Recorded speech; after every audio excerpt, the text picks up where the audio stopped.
And away we go, ladies and gentlemen. The Friday edition of the Rob Brown Show goes now.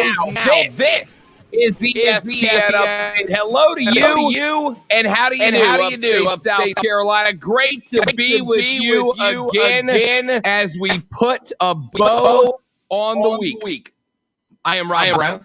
The pleasure exclusively mine. Thank you so much for joining us today, for hanging out with us. Tremendous show planned for you. ESPN College Football Power Index is out, and South Carolina finds themselves below some teams we would consider second tier coming into the 2021 season.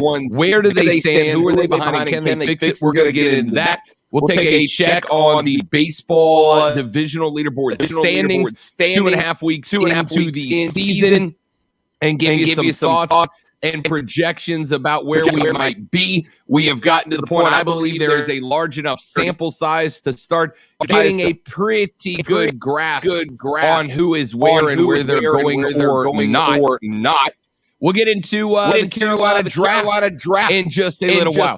We have gotten a report on how the negotiations between the Jets, the Panthers, and the Sam Darnold trade have worked out, and it may give us a bit of a clue as to what the Panthers plan to do, or not to do when the draft rolls around in a little under a couple of weeks now. So that's coming up just around the corner, and a whole lot more at 1 o'clock today. Lonzo, we will be joined by WWE Hall of Famer Jerry the King Lawler. Jerry the King is going to join us at 1 o'clock as he comes into town for South Carolina Comic-Con this weekend. Jerry has been gracious enough to give us a handful of minutes at the top of the 1 o'clock hour. Zoe, do you have your questions prepared for Jerry the King Lawler?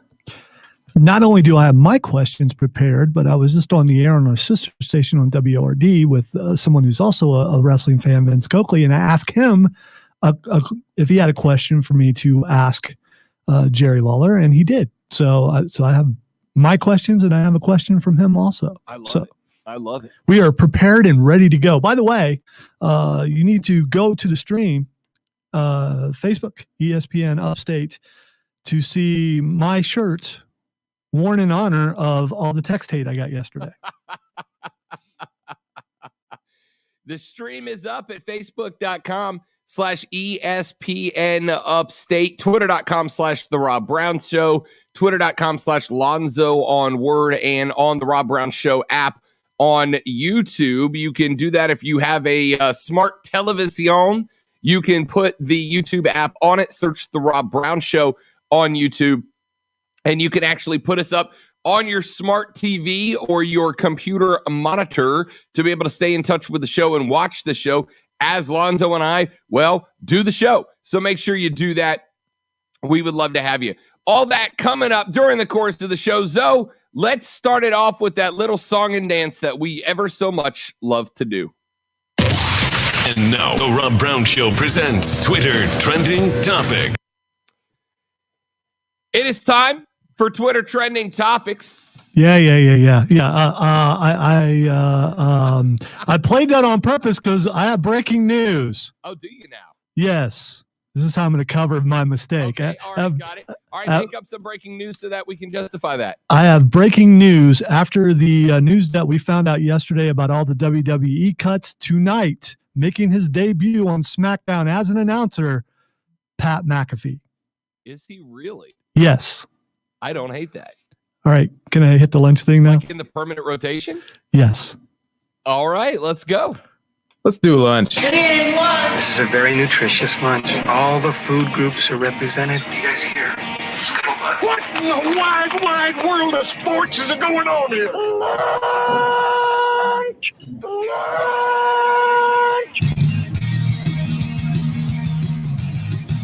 So let's break down the 3 things you have to know before you go start talking sports with your friends, family, coworkers, or the dog, whoever you spend your lunch break with.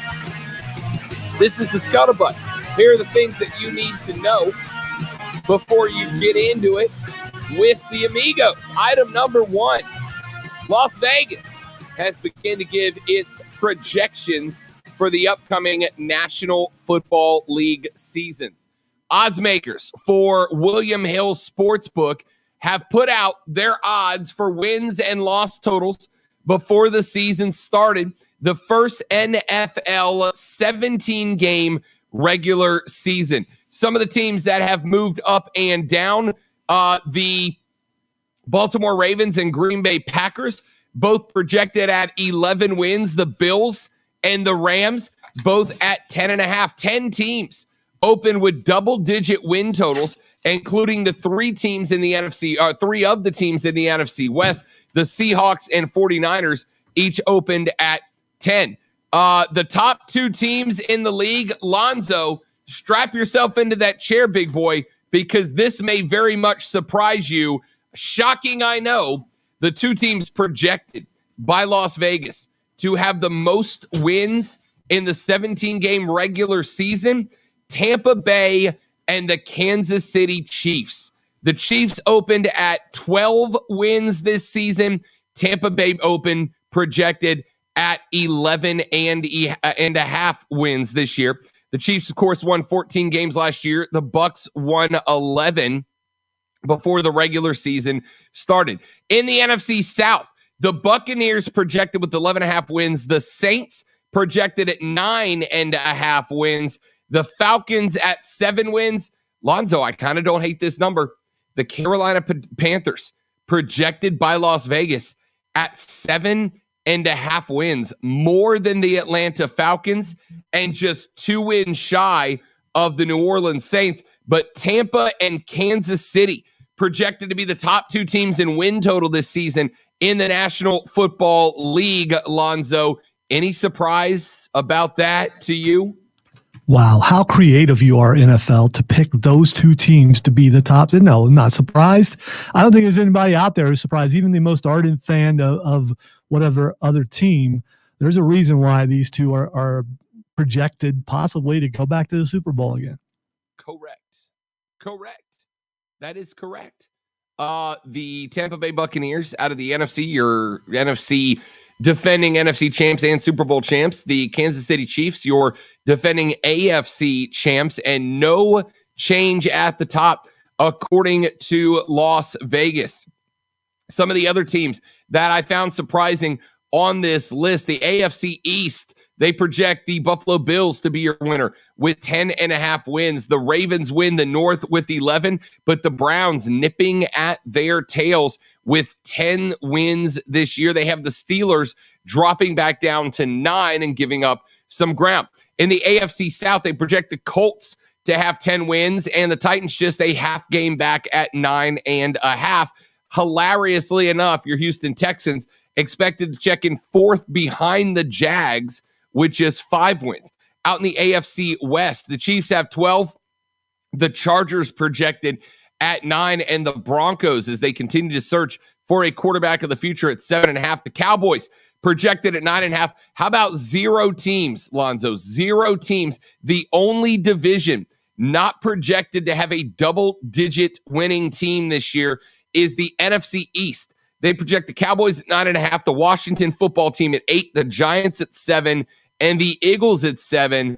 No shock that if there was a division you expect a team not to get to double digits, it is the NFC East. The NFC North, your Packers, they project to be crowned kings of the division with 11 wins. The Vikings at 8.5. Out in the South, as we mentioned, the Bucs at 11.5, the Saints at 9.5, the Panthers at 7.5, and the Falcons at 7.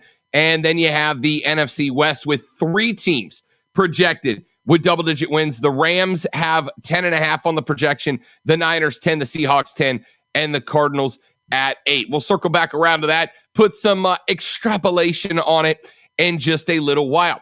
Item numero dos on our lunch breakdown this morning, according to Albert Breer of Sports Illustrated, who has done a deep dive into how the trade developed between the New York Jets and the Carolina Panthers for Sam Darnold.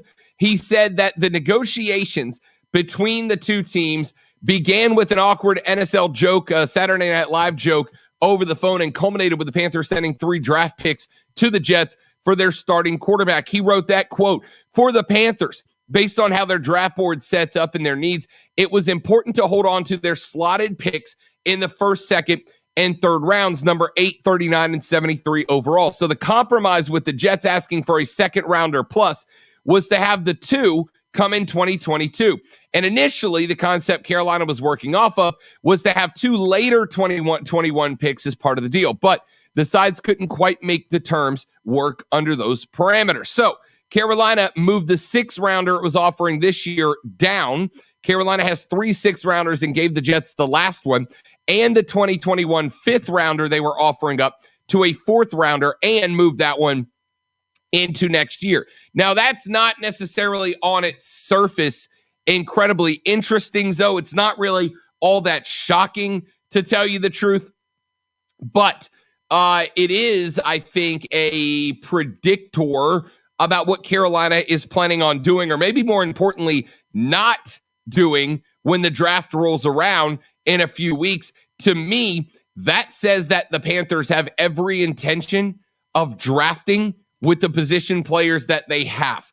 They like where they stand. I think we heard Matt Rule. I know we heard Matt Rule earlier in the week say, with that number 8 spot, we will be going best available. I asked at the time if it sounded to you guys like that meant that there was no chance that the Panthers would trade down.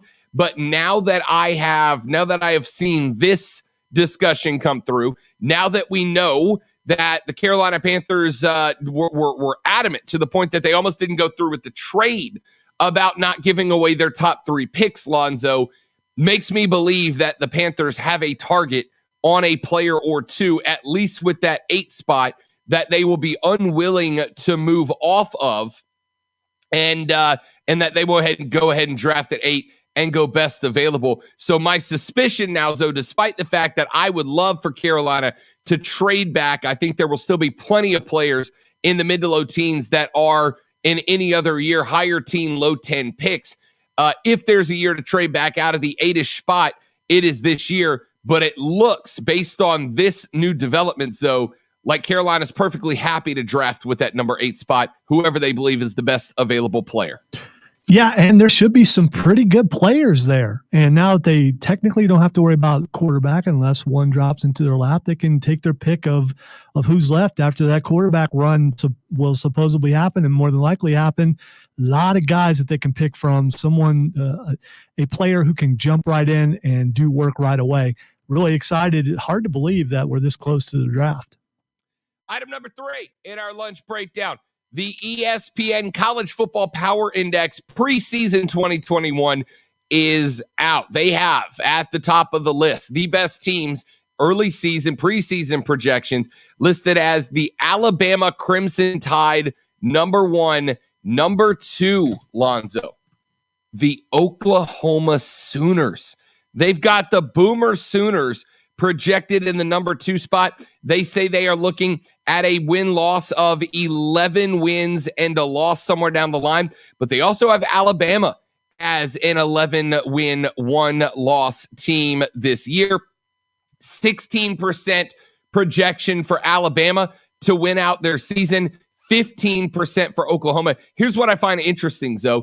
They have Clemson slotted in at number 3. They have them as an 11.5 to 1.5 record. So 11.5 wins, 1.5 losses projected. But they have them at a 21% chance of winning out the season. Now, the reason their odds to win out the season is higher than Alabama and Oklahoma is going to 100% be because they are out of the Atlantic Coast Conference. Our next ACC team does not check in for about 12 more squads when the North Carolina Tar Heels make their first appearance on the preseason index, whereas for the SEC, the second SEC team makes its appearance on the list, way down the list, at number 6, and then number 7, and then number 8. Oklahoma will see teams show up out of their conference at number 4 and then at number 9 and 10. So it's more who Clemson will match up against in conference. But Zoe, they have Oklahoma above Clemson at number 2, and at number 4, ahead of your Buckeyes, they have the Iowa State Cyclones checking into the preseason power index at number 4, Ohio State number 5, Lonzo. I kind of get that because who's the quarterback? I mean, you just you're losing Justin Fields. But the fact that they're still ranked fairly high, but yeah, Iowa State, that's interesting. It's very, very interesting. We're going to deep dive into that next week as we will really start turning and getting into, as we have a lot of spring games wrapping up this weekend. The rest of the spring games, the majority of the spring games anyway, will take place next weekend. Clemson had its 2 weeks ago. South Carolina has its a week and a day from now. We'll be breaking all of that down. Here's the rest of the list and some of the interesting names on it. Your top 5: Alabama, Oklahoma, Clemson, Iowa State, and Ohio State. Texas A&M, Georgia, Mississippi State, a trio of SEC teams checking in there at 6, 7, and 8. Just after Mississippi State, the Cowboys of Oklahoma State, the Nittany Lions of Penn State, the Notre Dame Fighting Irish, and Texas are next in line. They have North Carolina, Florida, Wisconsin, Auburn, and Oregon next in line. LSU, TCU, Miami, Texas Tech, and Ole Miss in the next run. Then Iowa, West Virginia, Indiana, USC, and Cincinnati, Virginia Tech, Arkansas, Northwestern, Arizona State, Virginia, NC State, Missouri, the Coastal Carolina Chanticleers checking in. Here are some of the teams that Coastal Carolina checks in ahead of, Lonzo. They check in ahead of Wake Forest. They check in ahead of the Kentucky Wildcats. They check in ahead, you'll be thrilled to hear, of the Michigan Wolverines. They check in ahead of Florida State. They check in ahead of Louisville, Memphis, Kansas State, Nebraska, Baylor, Tennessee, Minnesota, Purdue, Pittsburgh, Boston College, Maryland, Michigan State, Utah, Washington, Stanford, Georgia Tech, UCLA, BYU, Houston, Tulsa. I left out a bunch of teams. I left out Tulane. I left out Appalachian State. I left out Ball State. I left out Troy. I left out Toledo. What do all those teams have in common with each other, Lonzo? All of those teams are ranked ahead of the University of South Carolina's football program. Toledo, Coastal Carolina, Troy, Ball State. All of those teams check in on the Football Power Index, though, ahead of South Carolina. I find it hard to believe that there's any South Carolina Gamecock fan out there mad about that. I mean, because do you know what we have this year? You don't know. Nobody knows for sure. And the good thing about being ranked so low is when you come out and you shock the world, you move up really quick. We about to find out.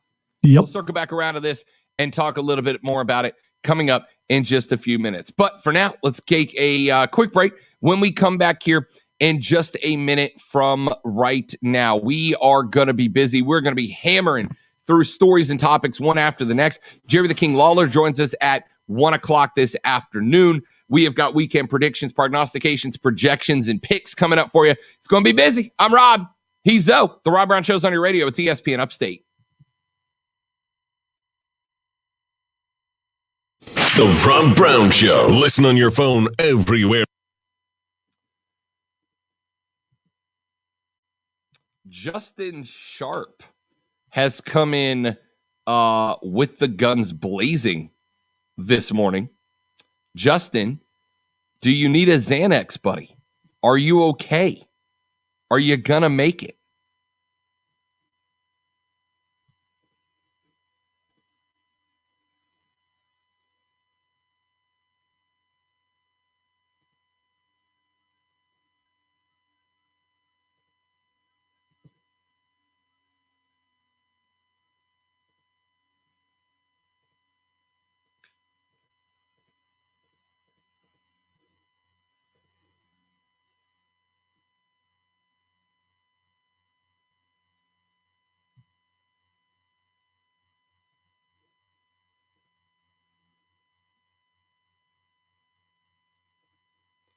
But here's the good news, Justin. Here's the good news.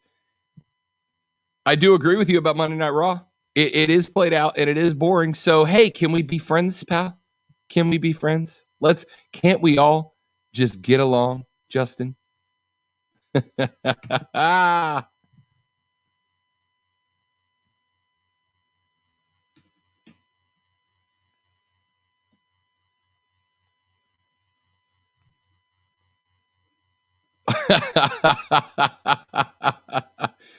Well done, Keegan. Good reference. Mean Girls reference as always. Stop trying to make fetch happen.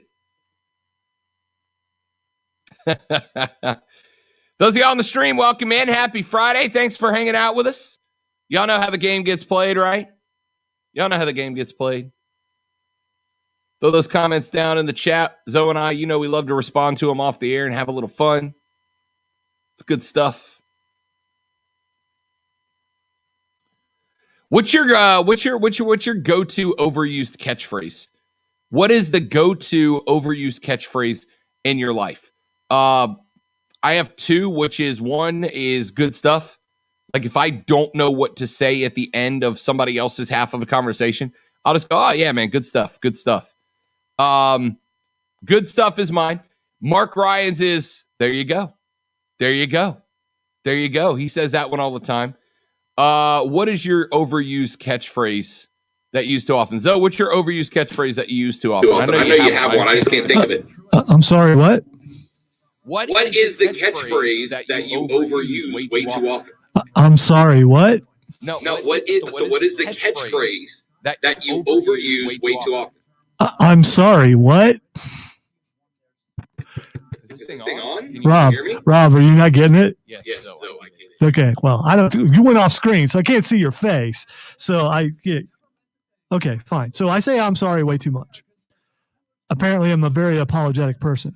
Or maybe I just screw up so much that I have to apologize so much that I'm used to saying I'm sorry. But anyway used to be my crutch word. Anyway. And I've put effort into not using that as often. But I'm sorry is so ingrained into my vocabulary, it is hard to get rid of. Yeah. It is what it is mine. Like anytime something goes wrong, because I'm a super go by the flow, crap happens kind of guy. So who was it that used to say? Was it Rob Ryan? Rob Ryan said it. I know there have been other coaches that said it, but also I'm getting a crazy echo back from some reason. I don't know why. Just like not like from the board. Do you have me turned all the way up in Q? I wonder if it's coming back through your mic. All right, check 1, 2. Nope, it's not that. If you turn your mic off. Nope, now it's gone. Yeah, I was looking at an email. Didn't realize that I still had that. Yeah, I'm being accosted by various places within the building. ... It is what it is. It's what happens when you're responsible. I love this one. I love this one. Oh, wow. That's wild. I love it for two reasons. Number one, Keegan has said that to me many times, and now I know that he has been trying to end a convo or is not paying attention. That's great. Thank you, Keegan. You've said that to me in person, man. But no, that's a good one. That's a good one. Until Keegan, as an engaged man, until the fiancé says something completely mundane because she thinks you're not paying attention, and she picks up that that's your conversation ender, and she says something like, well, Keegan, I lost a flip-flop. And you're like, oh, that's wild. And then you're in trouble. Playing those conversation ending lines is like you're in a danger zone right there, because if you use it at the wrong time, if the lady friend comes to you and has a legitimate issue, like a real problem she needs help fixing, 20 seconds. and she drops the problem on you, and then you look at her because you weren't paying attention and go, hey, it is what it is. Like you're up the creek, And you know what? State Sports Junkies. These pathetic junkies? Come on, look at them. You eat sports like food every day. Get hooked on the Rob Brown Show, noon to 3 every weekday on ESPN Upstate. The Rob Brown Show rolls on. This is ESPN Upstate. Rob Lonzo and you. Jared the King Lawler coming up at 1 o'clock this afternoon, so you're going to want to stick around. Hey, Rob, I need your advice on something. Okay. And just really quick, I posted this on Twitter, but I'm having a problem, but I don't know if you were in my situation, would you contact engineering for this problem? And that is that the batteries have run down in the remote in the studio and clay court tennis is on and I can't change it. Would you send an email to engineering asking for new batteries for the remote? Or would you just remember you're doing a radio show and just endure the fact that it's doubles tennis and they actually do signs behind their back, which is just amazing. So would you send that email? During the chat in the live stream during the break, which is why you should join the live stream at facebook.com/ESPN Upstate, because we talk off the air as well. We were talking about catchphrases that we use way too often, whether it's to escape a conversation or when you get caught not paying attention or whatever. What's the catchphrase that you overuse? What's the catchphrase you go to? And if you have a catchphrase, text it to 71307, 71307, the Ingles Market text line. Start your text with ESPN. Text in the catchphrase that you use too often. I'm curious to see if we all have the same ones. But there's another catchphrase that I use, Zoe, for people that are caught in horrible, tragic, unfathomable situations like the one that you are in right now. And that catchphrase that I use, Zoe, is hashtag first world problems. Of all the problems that Zoe is dealing with right now, the one that he wants to know if he should send an email to engineering, which is 13 feet down the hallway from him, is, can you bring me some double A's for the television remote? Because I'm stuck on clay court doubles tennis. I just want to say that you have no concept of measurement. It's at least 32 feet down. Yeah. But it wasn't like it was such a ridiculous. It's not like it's half a mile down and I mocked it. So you could have been to engineering, got the batteries, been back and changed them in the last 12 seconds that I was talking. I am wearing the dad slides today. And so, hitting that stride down through there, I might, stub a toe or something like that. I wouldn't want to do that. And there's, it could be me trying to be clever, knowing that the boss is listening because I've received texts, and possibly he would ask engineering to bring me batteries down the hallway. Because, part of my job is breaking news, like I did with the Pat McAfee news just a little while ago. It's hard to do that when there's no bottom line on whatever channel this. And who the heck was in here watching tennis? Was that you? First off, was that you? No, it was not. It was on the Bally Sports Network because I was getting set up to watch last night's Hurricanes v Predators game. Which the Hurricanes win 4-1. Did you drop the remote? No, I didn't drop. I was watching hockey. Okay. All right. Hashtag first world problems. I was going to blame it on Drew, but it's your fault. That the batteries died. Yeah, it's your fault. You turned it on this station, and I'm stuck watching clay court tennis. Time this week, I have been blamed for things breaking in a studio when I've been there for less than 3 hours this week. Beautiful. Let's do this. Let's run into a break. When we come back here in just a minute, let's take a look at our updated thoughts on the mock draft, which is 2 weeks away at this point. Why? Well, because number one, Pro Football Wire, which is one of my favorite mock drafts, has put out their most recent, and they have a kid being selected at number 8 by the Carolina Panthers. That would be a great regional pick, but I don't know that it's worth staying at the 8th spot for and not trading back and picking up some capital. I'll tell you who and why when we return here in just a minute. My name is Rob Brown. Lonzo's at the helm. The Rob Brown Show's on your radio. This is ESPN Upstate. You could have your own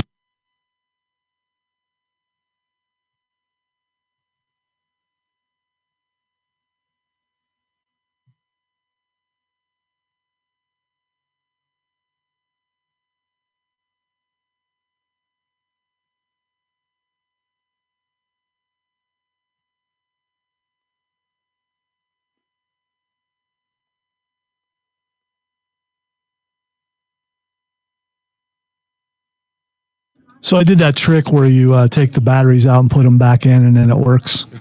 So I was able to change the channel. So we're all good. I know there are a lot of people were concerned, so I'm good now.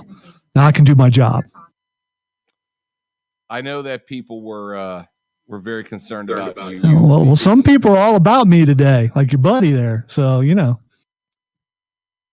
Old Justin was on a tear to start the show today, wasn't he? And it was so yesterday, but, you know, that's fine. The good news is Justin doesn't hold a grudge, Alonzo. He lets things go. I wouldn't know about that, but good on him.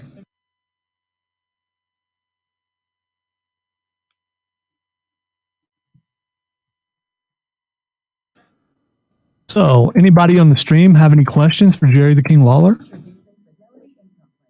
Just do that or text him 71307. Got a little bit of time to get them in. We got, 25 minutes till the King is on the air? The King, Jerry the King Lawler.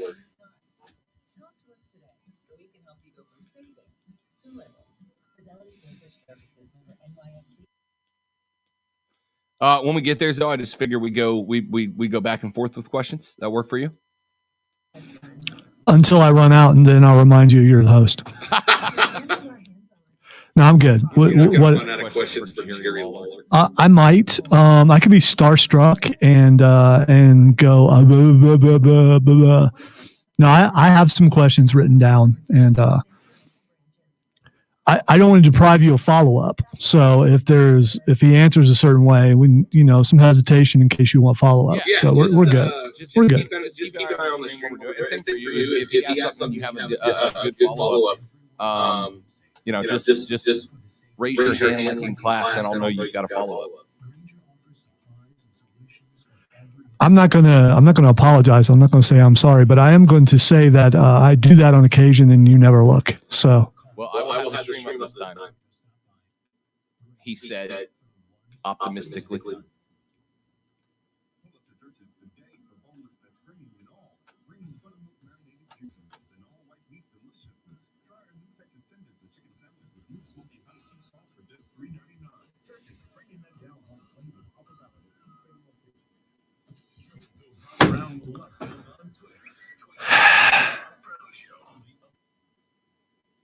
ESPN Upstate.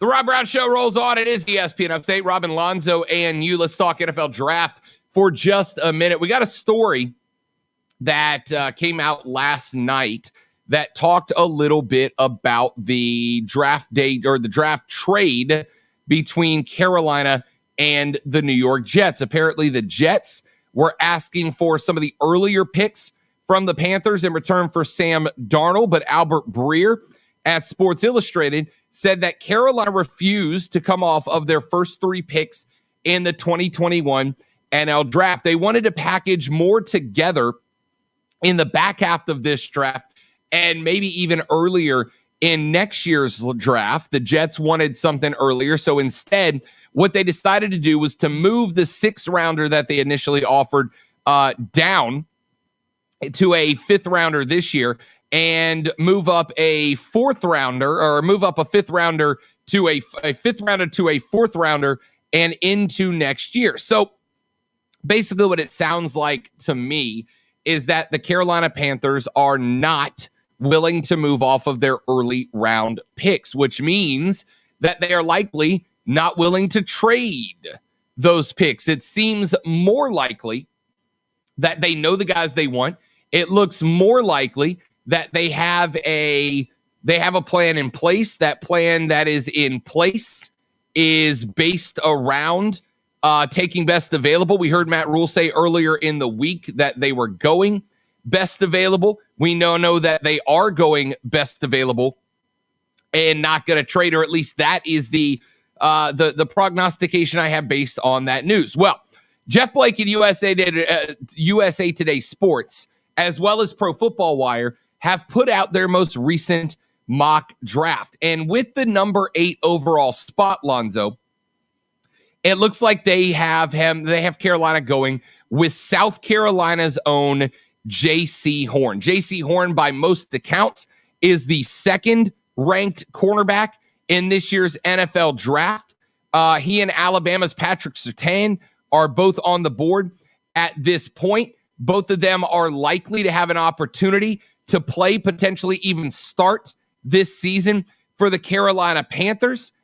They've got J.C. Horn going at the number 8 spot to Carolina. And I don't necessarily hate that pick all that much. It's a need for sure. The cornerback spot, it is a need for sure for them. But at the same time, J.C. Horn, I think, would be available a little bit deeper down the line. I think J.C. Horn is a guy who might still be very much available at 14, 15. He's a cornerback. There are a handful of teams, not a ton, but a handful of teams that seem to have quarterback listed as their primary need in this year's draft. So it looks like, to me, that's a pick that they could hold off on and trade back. The good news, and this is something that I have said about NFL teams for a long time. If there is a need-based positional player who is graded out in the area that your draft pick is, it's not going to be a reach, right? That comes from one of the colleges within your fan base's region, it is a great idea to pick them, all right? One of the frustrations, and I know that people get frustrated with me for doing this, but again, I can only talk to you about my background. One of the frustrations for a lot of people down in New Orleans is that the New Orleans Saints never draft anybody from LSU. They have passed on people from LSU. A lot of Saints fans last year wanted the Saints to bring in Patrick Queen, the linebacker from LSU now with Baltimore, and the Saints passed on him. Well, he went on, had a pretty solid first year for the Ravens, whereas the Saints desperately find themselves needing linebacker help coming into this year. One thing that happens when you bring in players from the college within your NFL team's footprint is that you draw some of the college fans who may not be full tilt on board in the NFL for your squad. It gives them a reason to buy in. It's one of the reasons that so many people, myself included, bring the heat, wanted Carolina to tank that season last year, to eat some more L's last season, and to try to get the number 1 overall draft pick. Could you imagine, Zoe, the hype that would have been built if Trevor Lawrence would have been the first quarterback or would have had his first quarterbacking debut for the Carolina Panthers? I think there would have been an influx of new fans to Carolina. But J.C. Horn, out of South Carolina, just down the road, right here in the upstate from Charlotte and the Panthers' footprint, has the potential to grab some people, probably not to the level that Trevor Lawrence did, but has the potential to grab some attention from South Carolina Gamecocks fans, give them another rooting interest for the Panthers. It's a good business pick. I don't know that it's not just a touch of a reach at number 8 overall, Lonzo, but I guess if nothing else, it generates a little more interest for the Panthers an hour down the road. Yeah, I don't have a problem with it because obviously there's a need, and there are needs in several different areas. We've talked about the need for offensive line, but if you feel like he's the best available, even if there's a chance that you could get him later on, go ahead and get him if that's your guy.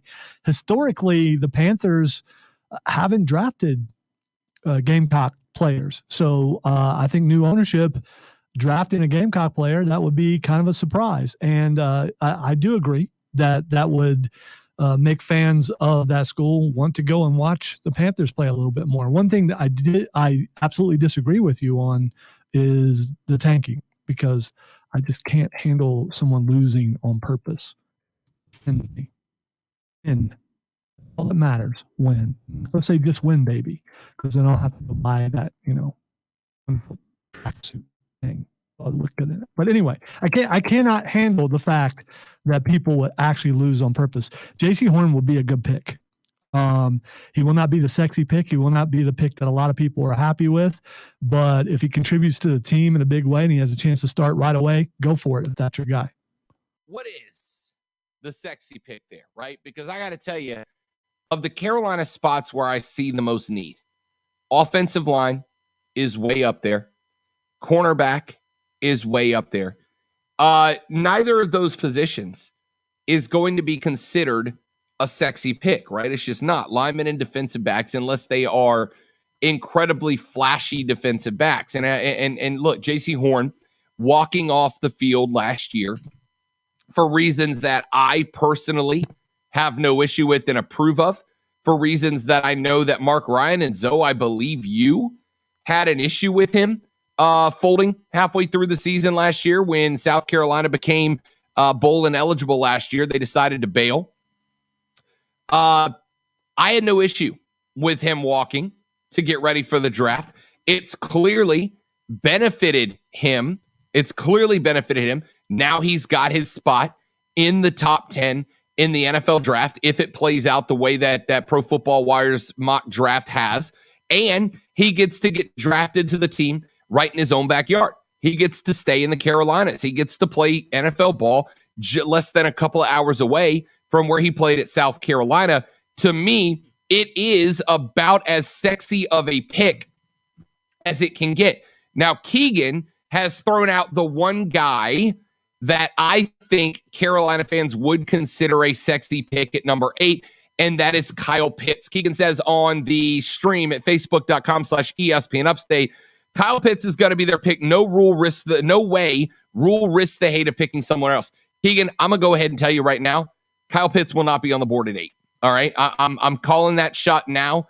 Zoe, Kyle Pitts is being looked at by a lot of teams. And even if all 5 quarterbacks, Jones, Trask, Fields, Lawrence, Lance, even if all 5 of them come off the board before Carolina picks at 8, there are 3 other teams in that mix that are not looking QB or are not obligated to look QB. Unless Atlanta trades out of the 4 spot in order to drop back, they will take Kyle Pitts. Detroit will look at Kyle Pitts. Cincinnati will look at Kyle Pitts.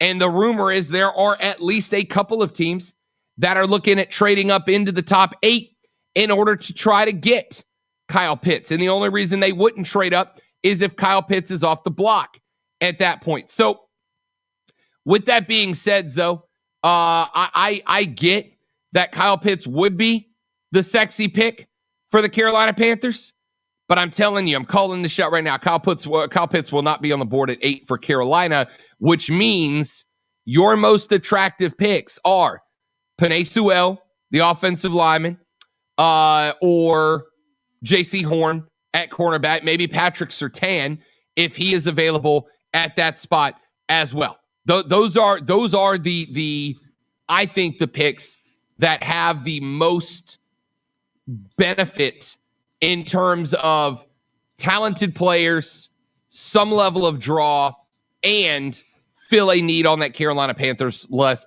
If Kyle Pitts is there, absolutely take him. Absolutely. But Zoe, there's no way he's making it to 8. If you had to pick between Surtain and Horn, which one would you pick?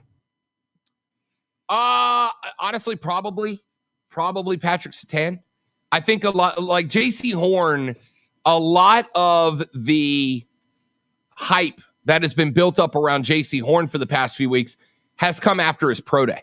I mean, the dude put on a show on his pro day. He looked great on his pro day. And a lot of what he's being drafted on is just the physical nature.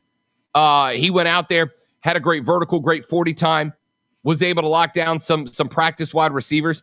I think Patrick Surtain did it on the field a little bit more often than J.C. Horn did, but it's not like worlds of difference. If Surtain's off the board and I'm taking Horn, I'm not heartbroken about it.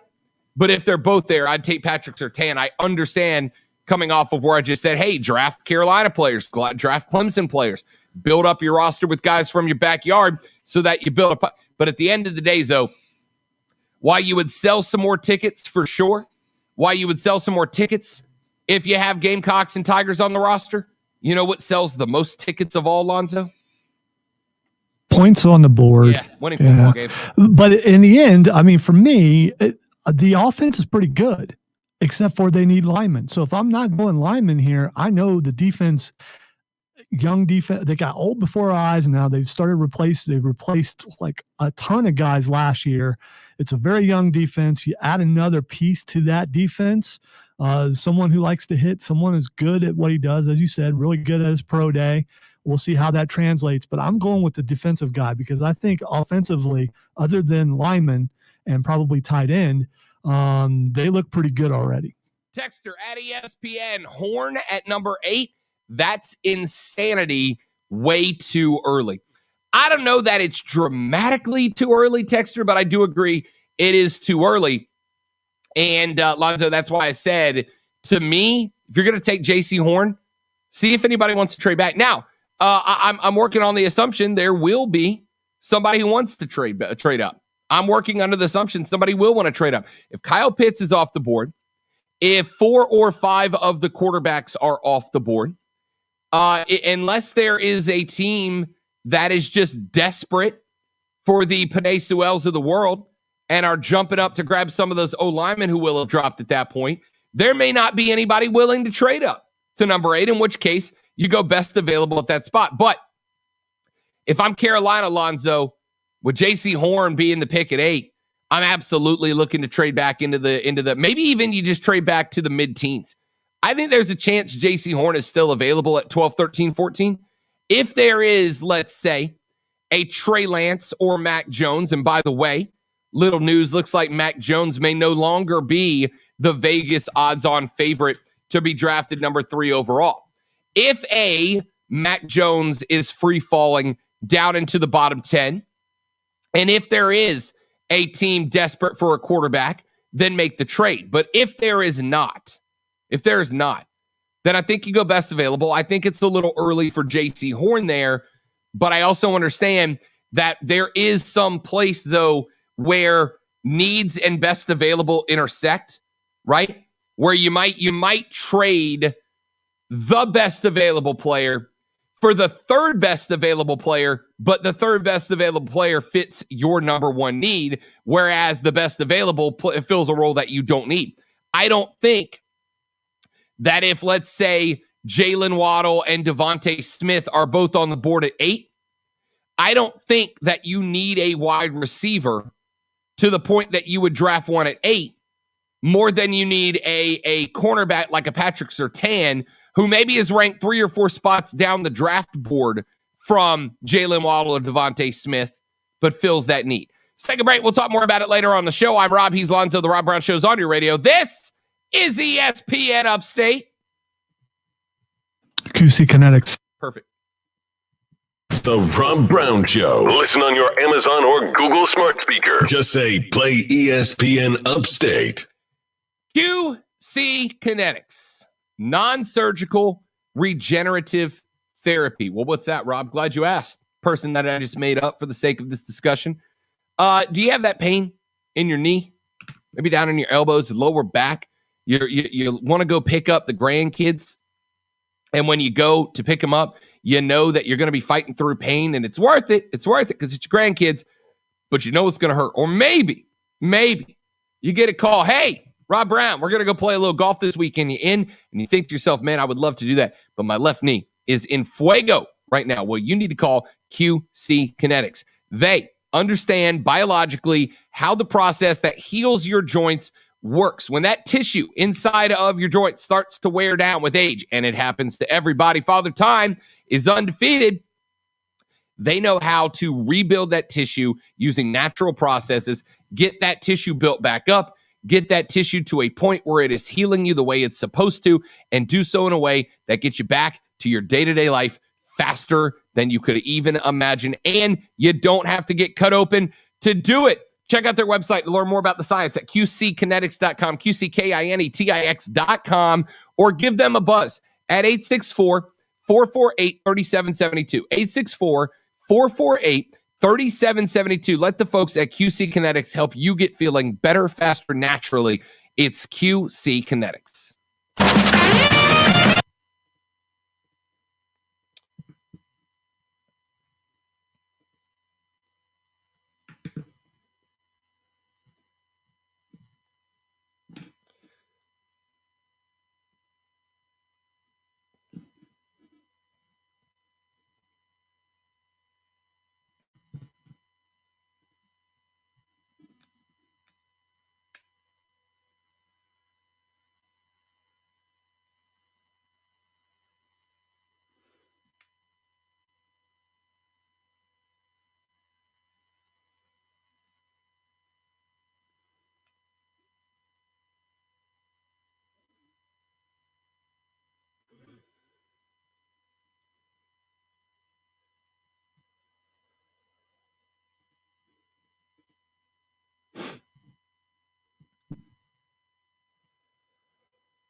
And again, those of y'all in the chat, you got any questions for Jerry the King Lawler? Feel free to drop them down there. Be happy to ask him if we get the chance.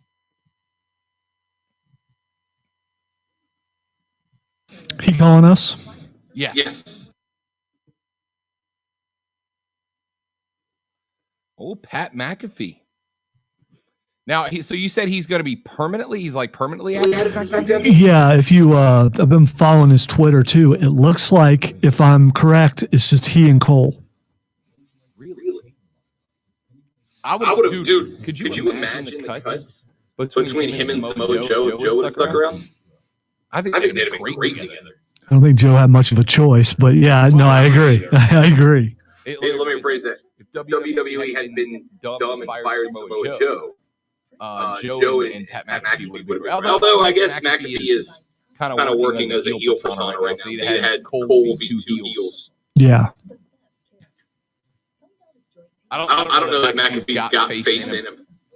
He's a definite heel. Yeah, I agree. I don't think he could be a babyface if he tried. Unless there's someone unless it's by default because the other heel is just more Healy. Yes. 1 minute.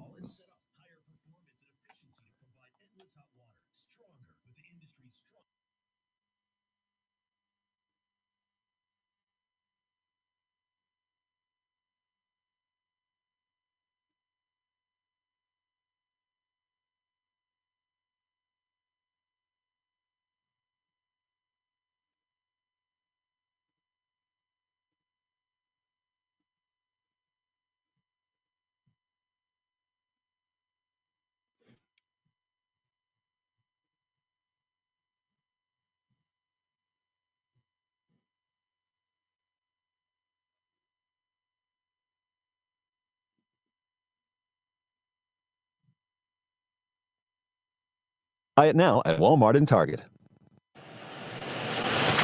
He's not messing around. Real, unfiltered sports talk on The Rob Brown Show, ESPN Upstate. The Rob Brown Show back on your radio. This is ESPN Upstate, 97.7 FM Greenville, 97.1 FM Spartanburg, and all around the world on the Odyssey app. Odyssey is your new home for all the audio that matters to you. Download the Odyssey app today and listen to ESPN Upstate and all your favorite music, news, sports, and podcast. Get the Odyssey app, AUDACY. It is Odyssey. Radio.com is Now Odyssey, AUDACY. Grab it and don't miss a minute of the Rob Brown Show with Rob and Lonzo. Offsides with Mark Ryan and Diesel. Make sure you pick it up. To the text line we go at 71307 at ESPN. If Father Time is undefeated, then he is the true GOAT. He's the greatest of all himself. Yes, I guess so technically. Although Lonzo's favorite NFL player, Tom Brady, looking to push the envelope on that one just a little bit. A couple other texts we asked, what's your text line? What is your catchphrase that you go to way too often? What's the catchphrase that you go to way too often? A few that have come in so far. Yeah, man, that's crazy is a conversation ender. Damn, man, that's incredible. Can't believe that happened. At ESPN, when you aren't listening, you say, hold on, say that again. I want to make sure I heard that right. Knowing good and well you didn't hear a single thing they said the first time. So I am absolutely guilty of that one. Absolutely guilty of, whoa. Say that again. Did I miss something?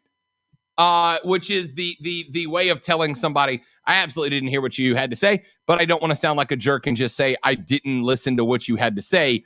Give it to me again. Here's your chance to win $1,000 in the $1,000 cash dash on ESPN Upstate. Your keyword for the 1 o'clock hour is cake, CAKE, cake. Text cake to 72881 for your chance to win $1,000. 72881, powered by BetQL. Let BetQL's proven data and analytics help you become a better. Download the BetQL app today. Text cake, CAKE, to 72881 for your chance to win $1,000. When we come back, WWE Hall of Famer Jerry the King Lawler joins Robin Zoe on the Rob Brown Show. That's next, right here on ESPN Upstate.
Not there yet. Okay.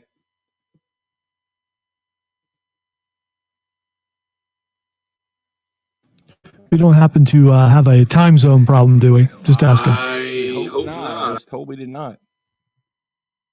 So better hold off on these posts until he shows up.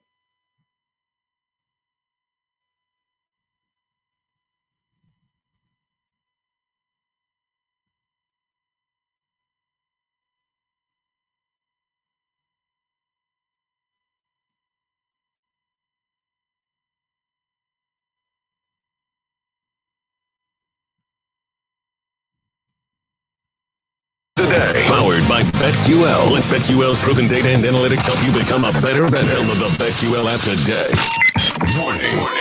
Man, check this out. You're on official Rob Brown lockdown. Represents being real. Yeah. Real, unfiltered sports talk manufactured locally for the Carolinas. Lockdown. This is the Rob Brown Show. Yeah. Only on ESPN. ESPN Upstate. The Rob Brown Show rolls on. This is ESPN Upstate. Rob, Alonzo, and you. 844 GSP ESPN 844-477-3776 is the number. We are waiting on Jerry the King Lawler. So absolutely unsurprising that Jerry the King Lawler would leave us on hold like this. Unbelievable. You know? Just unbelievable. He's waiting to make an entrance. That's what royalty does. By the way, were you do we have access to, could we play his intro music when he comes on? I just got flagged for something else yesterday. So no. probably not a good move.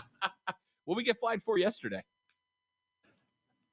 I'm not quite sure if it was this station. Oh, I got you. Okay, I was gonna say, I didn't get the emails about it, and usually I do. The fact that you didn't get it and I just did, it's, I'm on a couple other, so there's I have no idea where it came from. I just assumed it was here, but since you didn't get it, it may be on one of the other stations.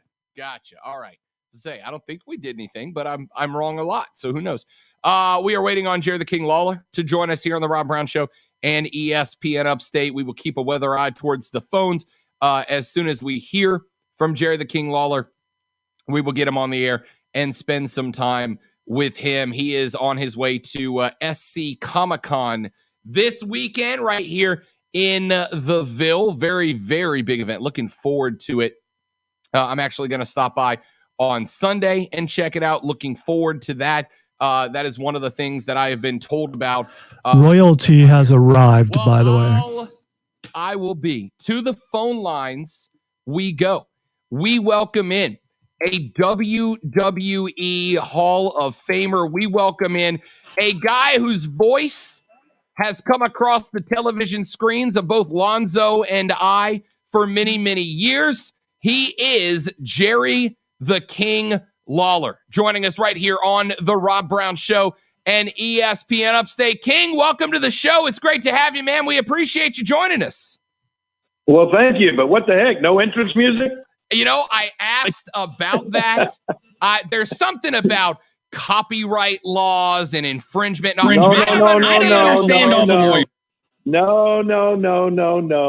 My theme song, my entrance theme, is one of maybe the only one in WWE that is not copyrighted. It's an old Russian march called the Great Gates of Kiev, and it's been around since the 1800s or something like that. So it wasn't the lawyers that stopped you from doing it. Okay, but that's all right. We're just lazy sometimes, Jerry. That's all it is. Let's just be honest with each other. Jerry King Lawler joins us here on The Rob Brown Show and ESPN Upstate. King, first off, man, we're excited. SC Comic-Con this weekend right here in Greenville. This event is it's huge. It's very cool. You'll be joined by other big names in professional wrestling as well as pop culture. When you travel and you get to do these cons and you get to go face-to-face with fans and talk to them about your history and your past in professional wrestling, what's it like when you get to talk with people who have been following your career since the 70s? Well, it's cool. I mean, just to realize that there are that many people out there who have been interested in what I've done my entire career. It's always fun. And, I can't go anywhere. The one thing that they always bring up, well, two words. First of all, puppies. And I know you were waiting to hear that. And second of all is Andy Kaufman. So, I spend a lot of time at the conventions and things talking to the fans about Andy Kaufman and talking about the Attitude Era, which, it's so crazy. So many people come up and just say, just like you and Lonzo said, this is the voice you heard for so many years. They tell me, you're the voice of my childhood, you and good old JR, because, it was just like, it seemed at one time back during the Attitude Era with Stone Cold Steve Austin and The Rock and The Undertaker and Shawn Michaels and DX and all of those guys. I mean, it was everybody and their brother were watching on Monday Night Raw at the time. We had 8 million viewers back in the day, so it was, everybody misses the Attitude Era. Jerry, you mentioned Andy Kaufman. If you had the chance to do that today, the same thing that you did back then, could you get away with it in this day and age with the way social media is and all the sites that seem to have the information from wrestling before it ever happens? Could you get away with that today? It would be very, very difficult. And I say it would be difficult, but one of the things that a lot of people don't realize, I mean, they realize now after the fact that the movie came out with Jim Carrey playing Andy Kaufman years ago, and all of what went on, was somewhat of, I don't know what we call in wrestling. It was somewhat of a work, but the truth of the matter is some of it was not. And the fact that like the main thing everybody remembers is the slap on the David Letterman show. And everybody says, oh, was David Letterman in on it? And I say, no, because I wasn't in on it and Andy wasn't in on it. I mean, it just was something that happened on the spur of the moment. They had told us we were going to have 2 segments on the show. We did our first segment, and then we came to the second segment and was wrapping up. And Andy had told me before we went on the air, the only thing he said, well, what do you think about what they want us to do? Because they had the whole segment laid out, the Letterman people. Andy was supposed to apologize to me for making fun of wrestling. I was supposed to apologize to Andy for hurting his neck with a pile driver. And then Andy was going to get up and sing. He was going to sing, what the world needs now is love, sweet love. That's the way the segment was supposed to go.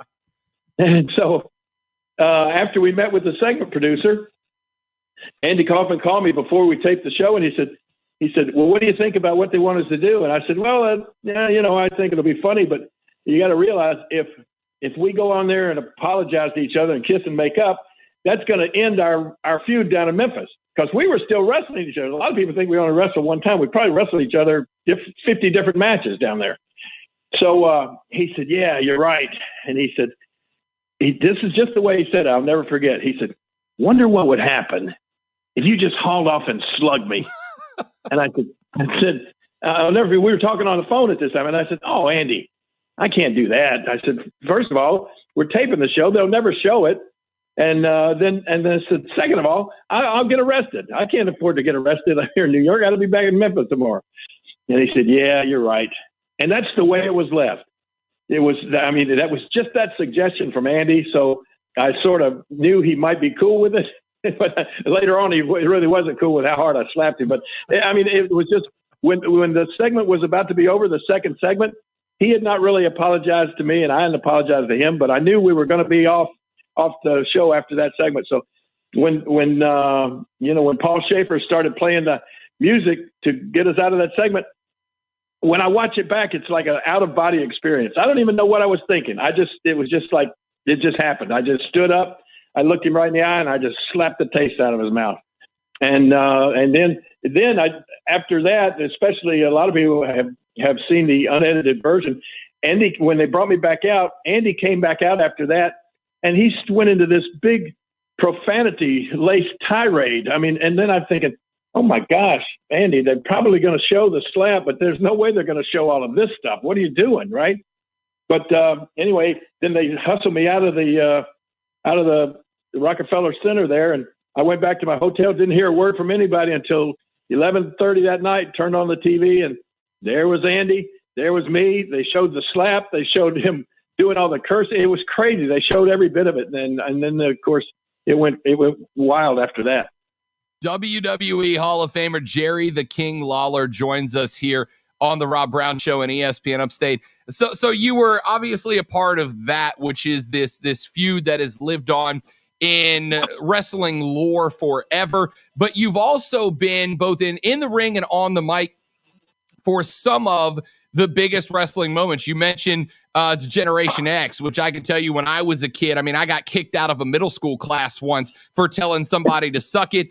You've been there through guys like The Godfather, who you were known for losing it on the microphone whenever he and his ladies would come out, etc. When you think back on all of these names and all of these moments, some that have gone down in legend, some that kind of make us look back and laugh a little bit, what has been and what do you think is going to be the legacy of Jerry the King Lawler when you decide to hang up the headset? Oh, gosh. I never really ever stood around. I've been asked that question a lot of times. What do you want your legacy to be, or what do you think it will be? And I don't think about that. And probably is maybe one of the secrets to my success is I've never taken this job of mine that serious. I've always looked at it as not even ever having to work a day in my life. I look at it when I go out there, me and JR or me and Michael Cole, and sit and do the wrestling show. In my mind, I'm like sitting on my sofa in my den, and I'm sitting there with my best friend, and we're talking about what we're seeing on the wrestling show. And that's the way I always approached it. I never really thought any deeper than that. I just enjoyed the moment. I didn't want to know what was going to happen. I wanted to always react honestly and off the cuff and everything. I don't know. I never got down to thinking seriously about like a legacy connected to me and what I've been doing all my life, But some of the great, you talked about some of the great things and what were some of the things that I'll remember the most. And you mentioned some great names, the Rock and Stone Cold and DX and everything. But the constant and one of my favorite people to work with, not only as a commentator, but also to call all of his action in the ring, was Mr. McMahon. He was the best character ever. I mean, even when he was great when I was doing commentary with him. And then he was even greater when he was the best bad guy ever in the history of wrestling, I think. He was a perfect foil for Stone Cold. He was a perfect foil for The Rock. It was just like the people disliked him so much that it made it so easy and simple to have great matches with him. I mean, remember all the great stuff with Stone Cold coming out to the ring with a beer truck and oh my gosh, Stone Cold coming in when Mr. McMahon was in the hospital and hitting him over the head with a bedpan. That's still my favorite moment I think ever when Stone Cold, the sound of him hitting Mr. McMahon in the head with a bedpan was just awesome. You know, most people know Jerry the King Lawler as, you know, wrestler and as one of the voices of WWE, but people probably don't know that he actually owned a Batmobile. What is it like to drive around a Batmobile? Well, I turn around right here and see it right out here in my bat cave. I have this. It's insane if you could see my memorabilia room that features the Batmobile. But oh my gosh, it's so much fun. I drive it out up and down the streets here in Memphis, and it's certainly a head turner. Everybody, I'm surprised it hasn't caused accidents. Everybody's got to drive up the side with their cell phone out, you know, and then taking the pictures of you while you're driving down the street, and it puts a smile on everybody's face. It's a lot of fun. Jerry the King Lawler, WWE Hall of Famer, joining us here on the Rob Brown Show on ESPN Upstate. He'll be headed to the Ville this weekend for SC Comic-Con. Jerry, so I mentioned earlier that I've been watching wrestling since I was a kid. My dad turned me on to it when I was a kid. He was a big Ric Flair guy. And then that just kind of grew on to me. I mean, he loved Ric Flair, and he always said that the reason he loved Rick, even though Ric Flair for basically his whole career was always the bad guy, was he said, but look at Ric Flair and the fact that he accomplished so much and he never let anybody tell him what he could and couldn't do. And we all have those wrestling characters that we can relate to, that kind of reflect on who we are as people, and we get to see a little bit of ourselves in the ring. Can you give me, maybe from your perspective, whether it's on commentary or Jerry the King Lawler away from wrestling, can you give me 2 or 3 of the guys or girls who have meant the most to you personally, that kind of helped keep this love for the business growing for so many years? Ooh, that's a good question and a tough question, really. Man.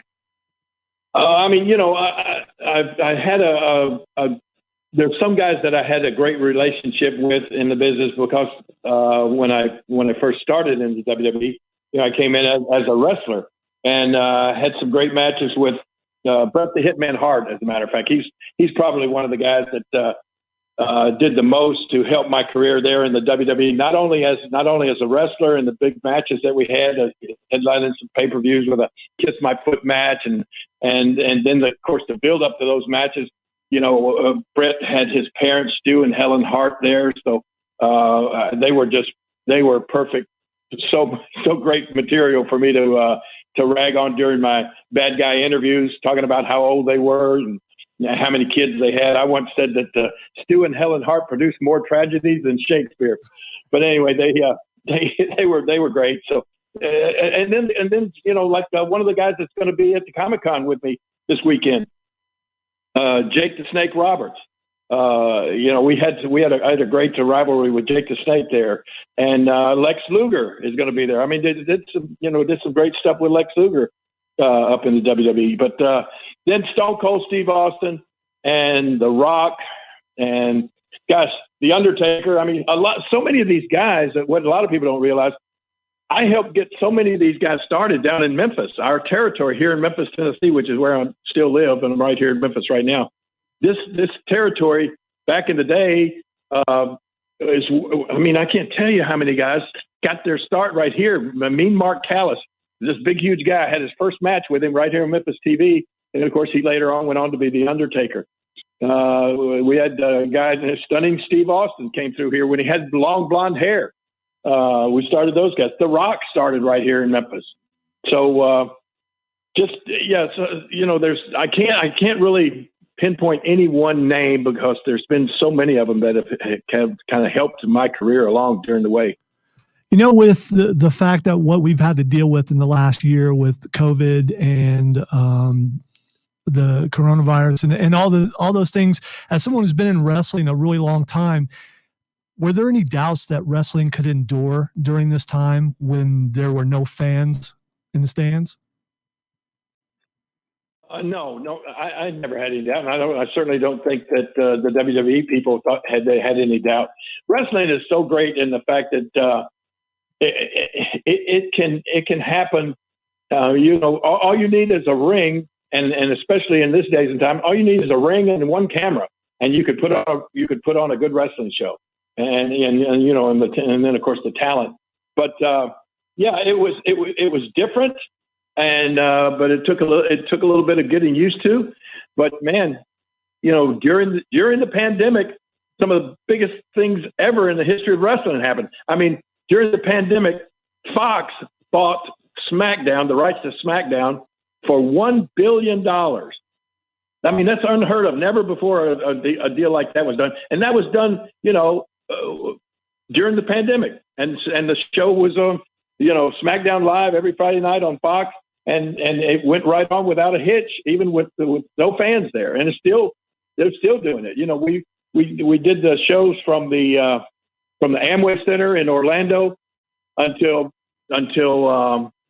basketball season started. Then they moved to Tropicana Field in Tampa St. Pete, and they did the shows there until baseball season started. And now we're going to move to the Sun Dome there in Tampa. But also we did Raymond James Stadium just last weekend with the same place they had the Super Bowl. Matter of fact, we put more fans for WrestleMania than they had at the Super Bowl in Raymond James Stadium. So we're back now. That was the first show where we had live fans in the audience, and I think we're just maybe a couple months away from things getting really back to normal. A few more minutes here with Jerry the King Lawler. He'll be here in Greenville for SC Comic-Con this weekend. So Jerry, you are obviously the trademark for you is those quick one-liners and the puns and all that. I remember at one point there was a line that you had years ago when Mankind, Mick Foley, who is a great guy and was so many great characters, but during his Mankind phase, there was a day where you said, Mankind looks like an unmade bed. And it was like the greatest insult I've ever heard.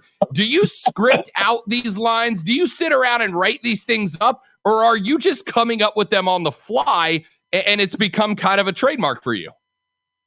Well, actually both. If I know what matches I'm going to be calling, I'll look at the talent and I'll go back and I'll try to remember. Or I keep notes. I mean, right now I'm looking at. I have a stack of.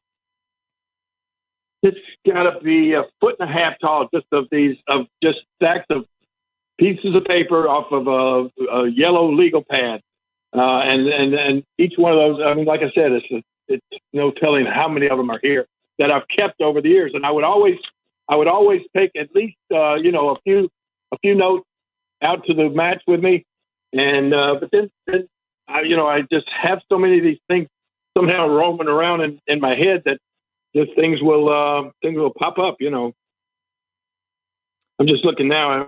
I'm just looking now at some of these sheets from back in the day. I have one sheet here that was. I mean, I've saved all of these things. I have one sheet here that has a big blood stain on it from Stone Cold Steve Austin in his match. They came over and they ran his head into our announce table, and a big blood stain is on my note sheet, and I saved it. I saved it after all these years. Jerry the King Lawler here on the show. All right, one more for Jerry, and then we'll cut you loose, and we appreciate the time. Zoe and I have had many conversations about where we've watched the growth of wrestling with New Japan. Now we've got AEW broadcasting in Jacksonville, and we've got a bunch of former WWE stars over there, Cody Rhodes, Jake the Snake, who will be here as well, and a lot of young talent, guys like Darby Allin, who is going to be here at the event as well. To me, I have said that I as a wrestling fan, I think it's great that there is another company. I think it'll drive WWE to get better, to continue to improve their product. At the same time, it will kind of give wrestling fans a new alternative, just a little something different to try out here and there. As wrestling, I mean, it's always been popular, but we're starting to see more and more promotions pop up and gain more access, etc. Is that a good thing for wrestling for you, in your opinion? Well, yeah, it is. And not only is it good for the wrestlers to have a little more security, in other words, to know that it's not that there is another place to work other than the WWE, that's a good thing. But it's also a good thing for the WWE and the fact that I look back on, and I've been there almost 30 years. I look back on the Monday Night Wars, when the WCW got to be really popular. And that, I think that when there was that head-to-head competition, it made it made everybody bring out the best in the war against each other. You know, trying to get the highest rating, and everybody was. I mean, they were pulling no punches. It was really. I just think that kind of competition is healthy for the business, for both companies. Jerry the King Lawler, WWE Hall of Famer, here on the Rob Brown Show and ESPN Upstate. He will be here in Greenville in person at the SC Comic-Con this weekend. There you go, Jerry. It had to happen, man. Rob, I thank you. And I just want to leave you with this. What's the difference between Rob Brown and a pothole? Please give me something great, Jerry the King Lawler. I would swerve to avoid a pothole. I did not know that being insulted by Jerry the King Lawler was on my bucket list, but you've just checked it off for me anyway. Jerry the King Lawler, thank you for my time. I'm looking forward to meeting you this weekend. We appreciate it. We'll talk to you soon, pal. All right, Rob. Thank you so much. See you this weekend. Yes, indeed. Ladies and gentlemen, Jerry the King Lawler here on the Rob Brown Show and ESPN Upstate. So I am now adding once insulted by Jerry the King Lawler to my professional resume. I think it's a good thing. That was awesome. It was. Quick break. Back after this on the Rob Brown Show. It's ESPN Upstate.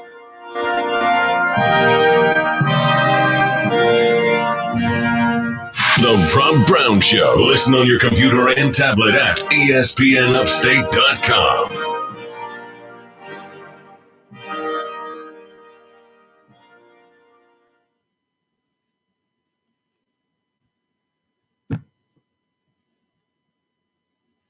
I'm going to take a break, you guys, because I got to get I'm fanboying out just a little bit. I just got insulted by the king. That's great. I will be right back.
Well, Zoe, that was kind of awesome.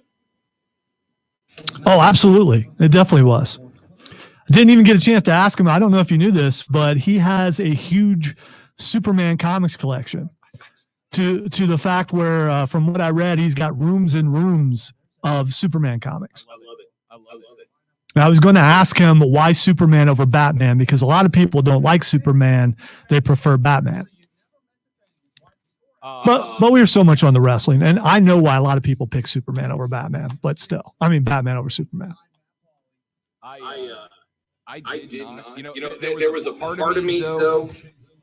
One of the things I could have thought you were the King Lawler for another 2. Oh yeah, you texted me and asked, "Could we do this for the entire hour?" Yeah, we could, but he probably couldn't. So yeah, legitimately would have stacked every break from this hour. We just done an hour of commercials to do an hour with Jerry the King Lawler. I could have kept going. There was part of me that wanted to ask him would you insult me? Like, would you give me a classic King insult? And you didn't even have to ask. But I didn't have to ask, which was great. I can now check be insulted by Jerry the King Lawler off my bucket list. But I didn't want it to be like fanboying out too hard. So then I was like, maybe he'll just do it. Like, he's Jerry the King. He's just got to insult me, right? And then he did it. Yes, he did. He did it. And I apologize for not having the music ready, but for the reasons why we didn't have the music ready. But hey, he explained why it can't be flagged. So if it gets flagged, we blame Jerry the King Lawler. It's not my fault. It was a heel move. He knew this interview was big for us, and it was a heel move to make it to where we couldn't reuse it.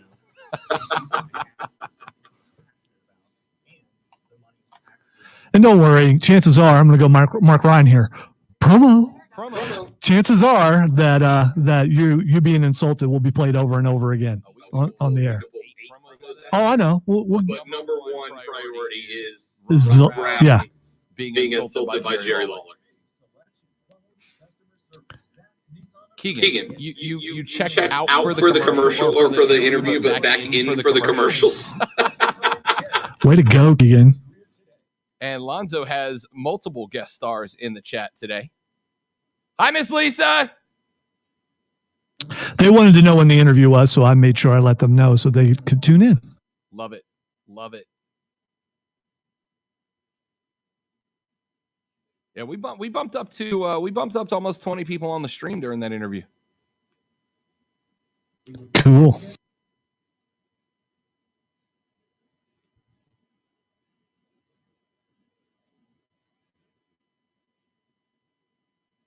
Bad part about that is you do something like that, then you feel like you should be done for the day.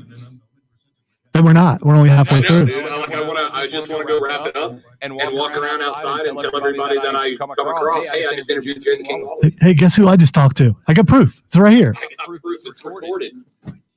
Which, by the way, I need that clip. Yeah, I will. I will. I will post the interview separately on the site, or would you rather do it because you want to put some stuff with it? You can go ahead and post it, and then we can post it multiple times. Why not? We can do that. We have those capabilities. Indeed.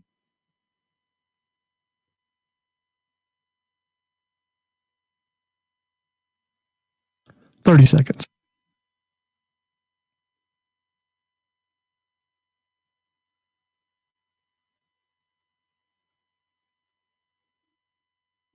Okay, that's a very good reason.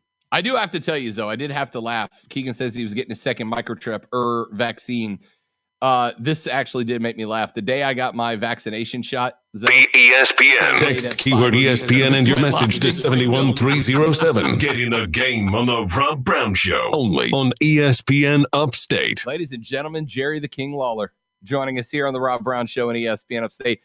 So there was a part of me I'd written down. I had written down on my list of questions to ask Jerry the King Lawler.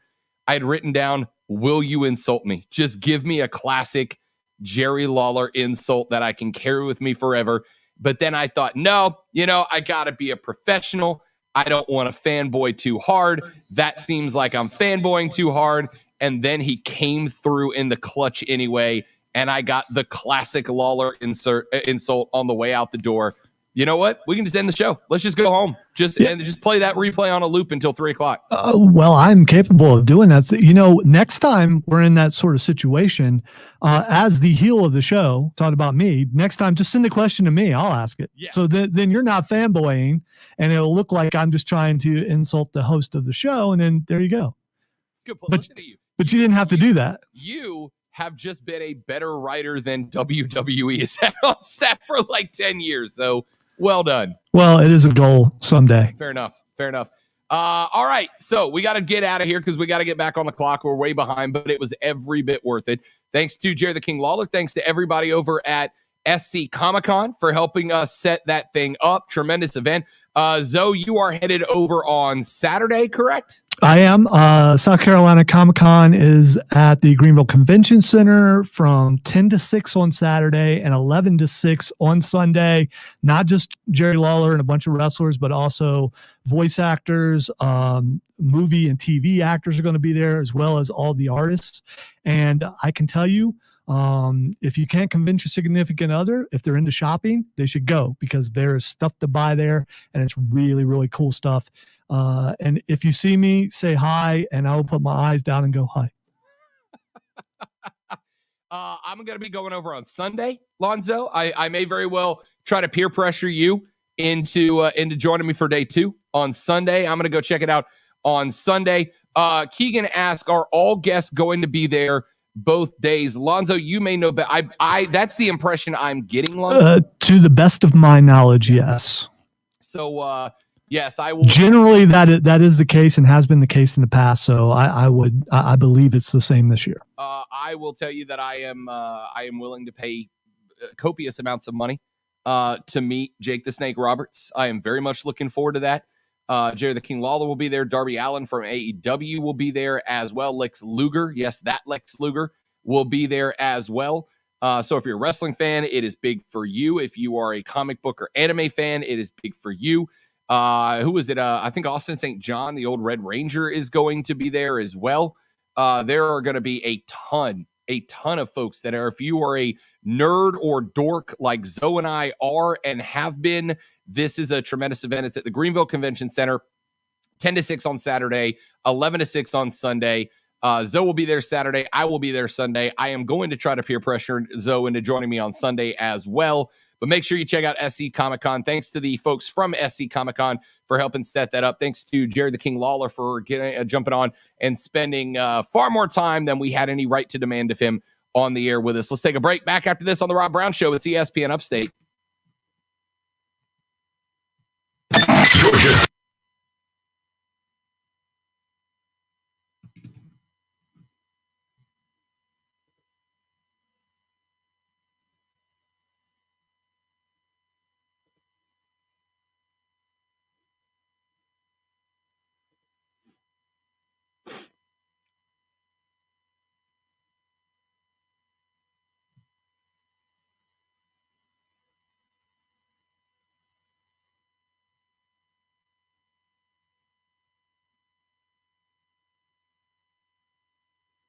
I had to take a risk playing the theme, because the way the studio is set up, when the phones are on, the speakers are dead. Yeah. So it's said official. I was hoping it would be the right thing, and it was. So we're good. Did you hear him get excited? Yeah. I got excited when he heard it. Yeah. As soon as he got on us about it at the beginning, it's like, okay, I gotta make this work somehow. Yeah, I was trying to remember some of my favorite King insults, and I don't know why I remember that line, and I've used that insult away. But he said Mankind came out with the brown pants and the half untucked shirt with the holes in it, and the ripped up tie and the mask and the unkempt hair. And Jerry the King said Mankind looks like an unmade bed, and it was just one of my favorite insults of all time, man.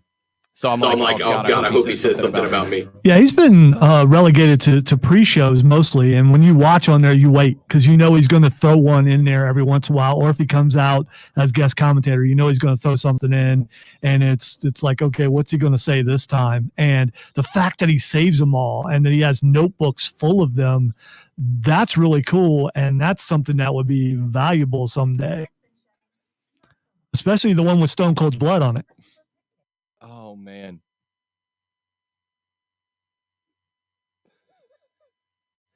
I also like that he did the entire interview while looking at the Batmobile, but that's me. Right. I'm wondering what you would have to offer to Jerry Lawler to get him to sell you one of those note sheets, especially like if there's one with like a famous line on it that he'd written down, or one that like, yeah, this one's got Stone Cold's blood on it. You know, if he brought that to Comic-Con and sold it, it would sell for a few grand, though. Oh, no, that's so you throw that up on auction, right, and get as much as you can out of that. But yeah, there's definitely people out there who'll pay a whole lot for that.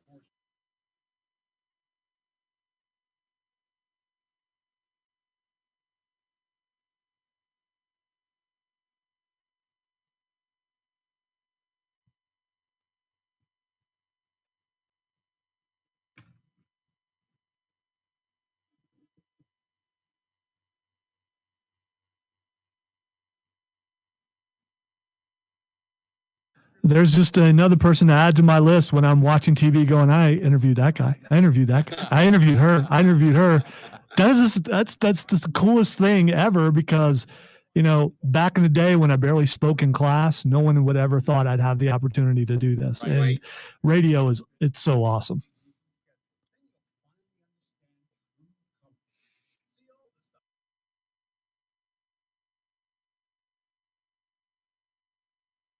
One minute.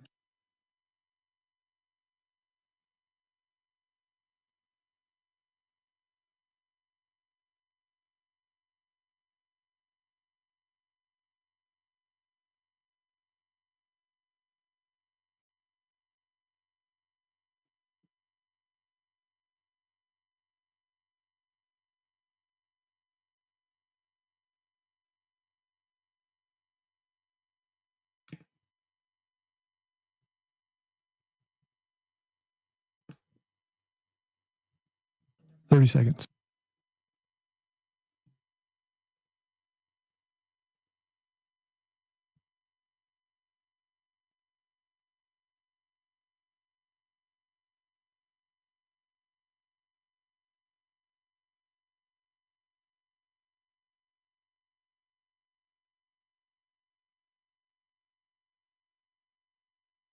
Read. So he says. Email Rob Brown at ESPNUpstate.com and we'll put him to the test. This is the Rob Brown Show. Local sports talk on ESPN Upstate. Rob Brown Show back on your radio. This is ESPN Upstate. Rob, Lonzo, and you. 844-GSP, ESPN, 844-477-3776 is the number to be a part of the program. So, ESPN has put out its college football preseason power index, and I'm taking a look at it.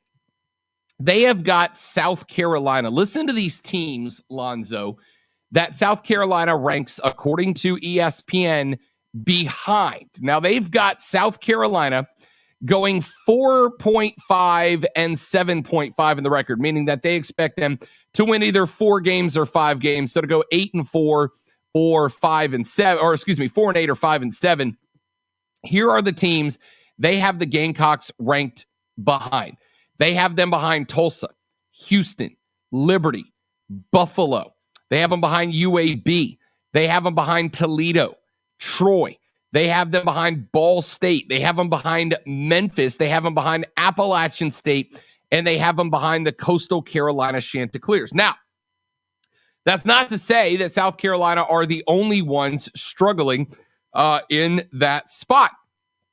There are a number of other teams that check behind it, but here are the teams, behind some of those teams. For instance, I look up towards the top, and behind Coastal Carolina, behind the Chanticleers, you find Wake Forest, you find Michigan, you find Florida State, you find Louisville.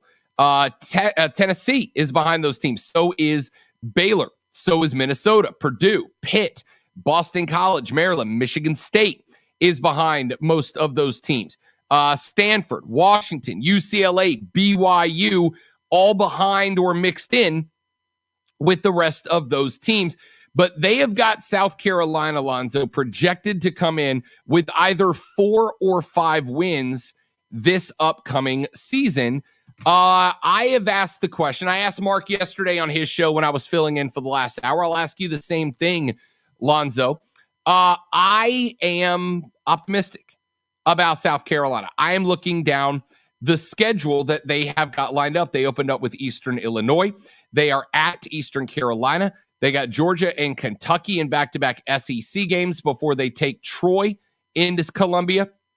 Then they're at Tennessee, back home for Vanderbilt, at Texas A&M, back home for Florida, on the road at Mizzou. Then they're in a 2-game stretch with Auburn and Clemson coming to town back-to-back to wrap up the season.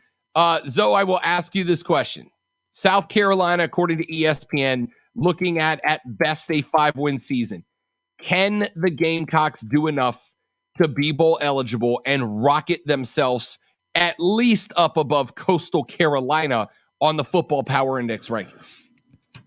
The optimist in me absolutely believes that they can do this, especially with the non-conference schedule that they have. They should be able to win the majority of those non-conference games and still have a shot at Kentucky, at Vanderbilt, at some of those teams. And so, yeah, I mean, the thing is with South Carolina, it's a mystery this year. You got a brand new coach. Don't know who the quarterback's going to be exactly. There are a lot of positions that they're filling. It's a different kind of offense, different kind of defense, so many things. And this is typical for a team that's basically kind of starting over in a way with all the turnover. So the fact that people just don't know, but I believe that they can. I think Beamer, the confidence in Beamer, it's unusual. It really is. You know, we had Steven Garcia on, and we've heard about all the support from all the other guys who played underneath Beamer, and they really like him. And now we're going to find out if he can. He comes from a pretty good coaching tree too. So we'll see what happens. But I got to believe they got to win 6. So they're projected to win 5. They just got to win one more than what they're projected to win. So yeah, I believe they can win at least 6.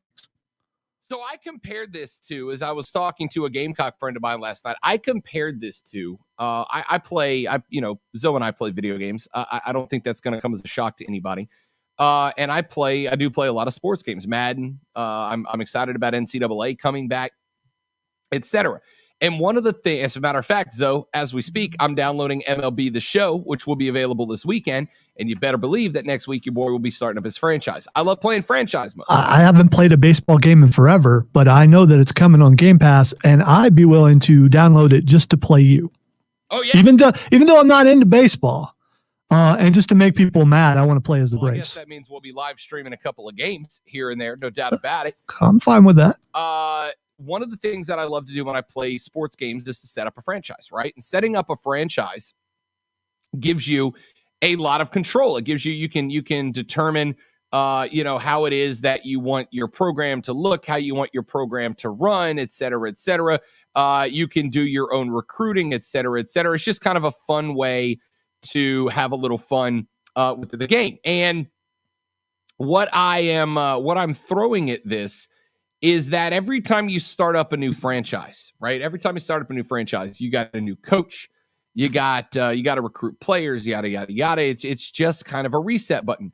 South Carolina, Lonzo, should not panic about where they stand on this FPF index. They should not panic about being behind the Coastal Carolinas and the Tulsas of the world, because you have just, I think, maybe more so than you did when Spurrier left, you have just pushed a massive reset button. You have just restarted your franchise. And I think there are a lot of places. Where you see a team that has got a new coach come in, and they got a new coach because the old coach left them in a bad spot. But the old coach did so much damage, that the new coach is standing in a pile of embers, right? In a pile of embers. I don't think that's the case at South Carolina. Yes, I think there is a lot to be desired about the current position. Yes, I think you're going to have to rebuild some recruiting.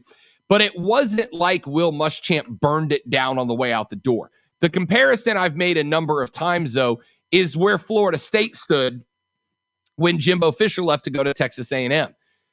Jimbo Fisher burned down Tallahassee on his way out the door. He stopped recruiting. He stopped fundraising. He stopped giving a damn about the program.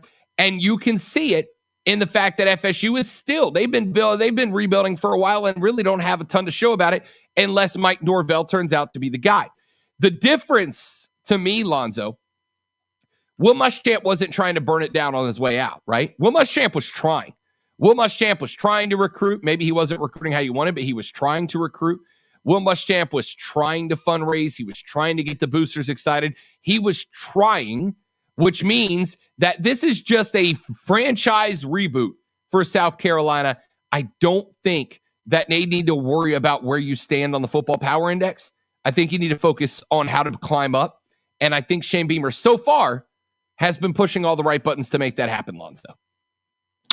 I agree. I completely agree. I'm stoked and I'm happy and I can't wait for football season to get here to see what he actually is able to accomplish on the field. And I don't think expectations are hugely high, but hugely not a word, but still, I don't think they're that high, but I think they're high enough to believe that Will Muschamp is not there. And did you just Freudian slip him as Muschamp? I did, but other people have said that. I think that's the first time I've ever said it. But still, when it's in the back of your brain, Muschamp's no longer there, so anything's a positive. Everything's a sunny day, at least for now, because that cloud has moved on, and we're looking forward to football season this year. 844-GSP-ESPN, 844-477-3776. Text us on the Ingles Market text line at 71307, 71307. What is your catchphrase that you go to too often? We've got a bunch that have come in so far. I'm curious as to yours. What's the catchphrase that you rely on far too often? We'll take those and read those. Quick break. Back after this on the Rob Brown Show. It's ESPN Upstate. The Rob Brown Show. Listen on your Amazon or Google smart speaker. Just say, play ESPN Upstate. Oh, man.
Is Zoe doing yoga? I highly doubt that. Well, that's not fair. I don't know if Zoe's a yoga guy. I suspect not, Steven, but I will be happy to ask him when he comes back. Are you doing yoga, Lonzo? Oh, he's literally just off-screen stretching. Got it.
Namaste. Namaste.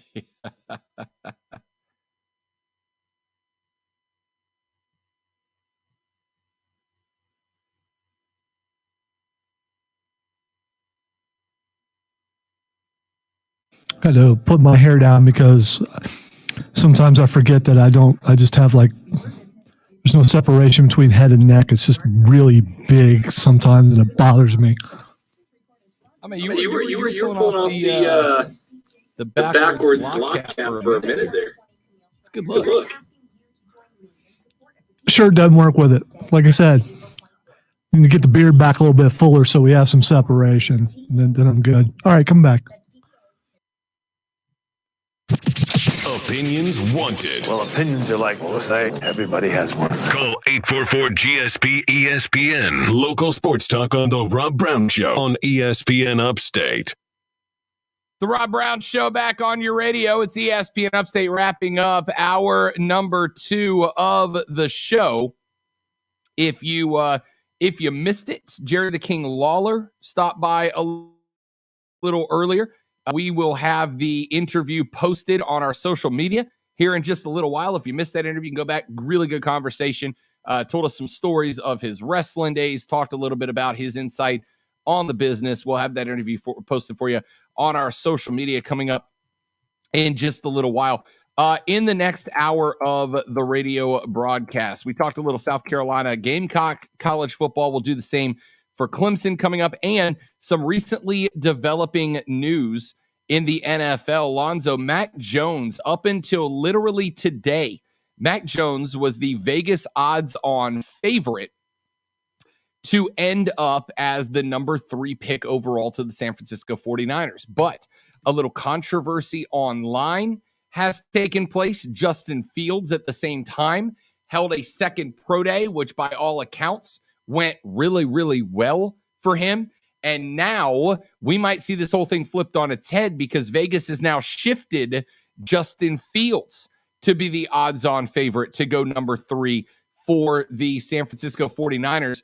I don't think that is honestly a great thing for the Carolina Panthers. I think if Justin Fields comes off at number 3, leaving Jones and Trey Lance, that it's going to probably create a situation where Atlanta's draft pick to trade out of number 4 is a little less valuable to them.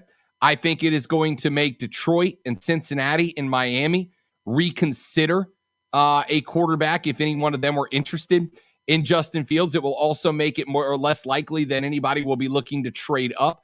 My suspicion is we might get into the position players a couple of picks early than I thought that we ultimately would, so, which means that Carolina's ability to trade out of number 8, trade back, kind of goes down. We'll talk about that coming up in the next hour of the show. But now is your chance to win $1,000 in the $1,000 cash dash on ESPN Upstate. Your keyword for the upcoming 2 o'clock hour is airplane, AIRPLANE, airplane. You're going to text airplane to 72881. Text it to 72881 for your chance to win $1,000 in the $1,000 cash dash on ESPN Upstate, powered by BetQL. Let BetQL's proven data and analytics help you become a better. Download the BetQL app today. Text airplane, AIRPLANE, to 72881 for your chance to win $1,000. The Money Hour is up next. My name is Rob Brown. Lonzo's at the helm. The Rob Brown Show rolls on after this. It's ESPN Upstate. ESPN.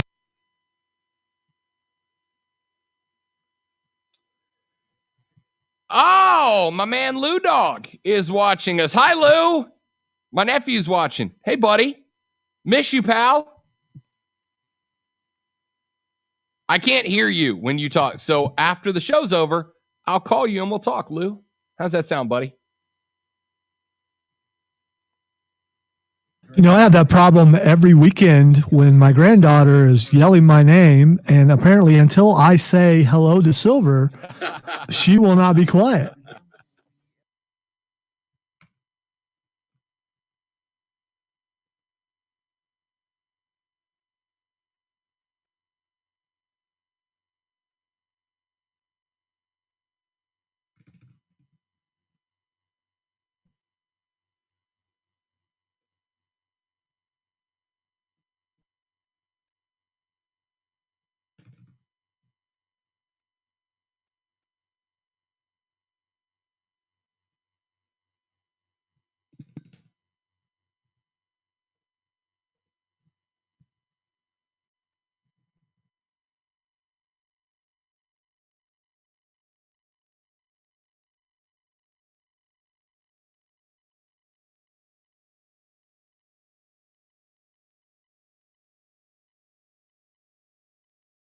Golf cart in first base.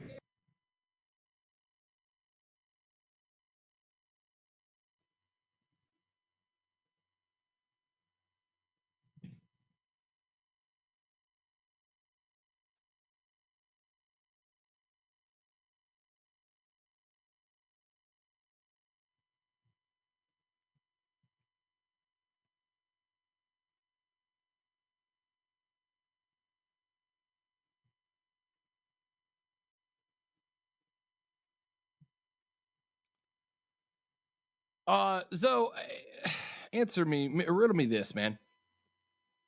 When we do the keyword, and I know I do, and I'm assuming that the other hosts on the other station that you work on do as well. When you give out the keyword, you repeatedly say text it to 72881, correct? It has been and ever shall be that people are so used to texting 71307 that they will do that instead of the right thing. So it's not your fault. Right. On both stations. I definitely know it's not my fault. Rob Brown luck. It's muscle memory. It's muscle memory. You're just used to texting that number. I don't blame them for that. They should do better, but I don't blame them. This is the Rob Brown Show. Yeah. Only on ESPN. ESPN Upstate. Oh, hypocrisy, thy name be Mullen.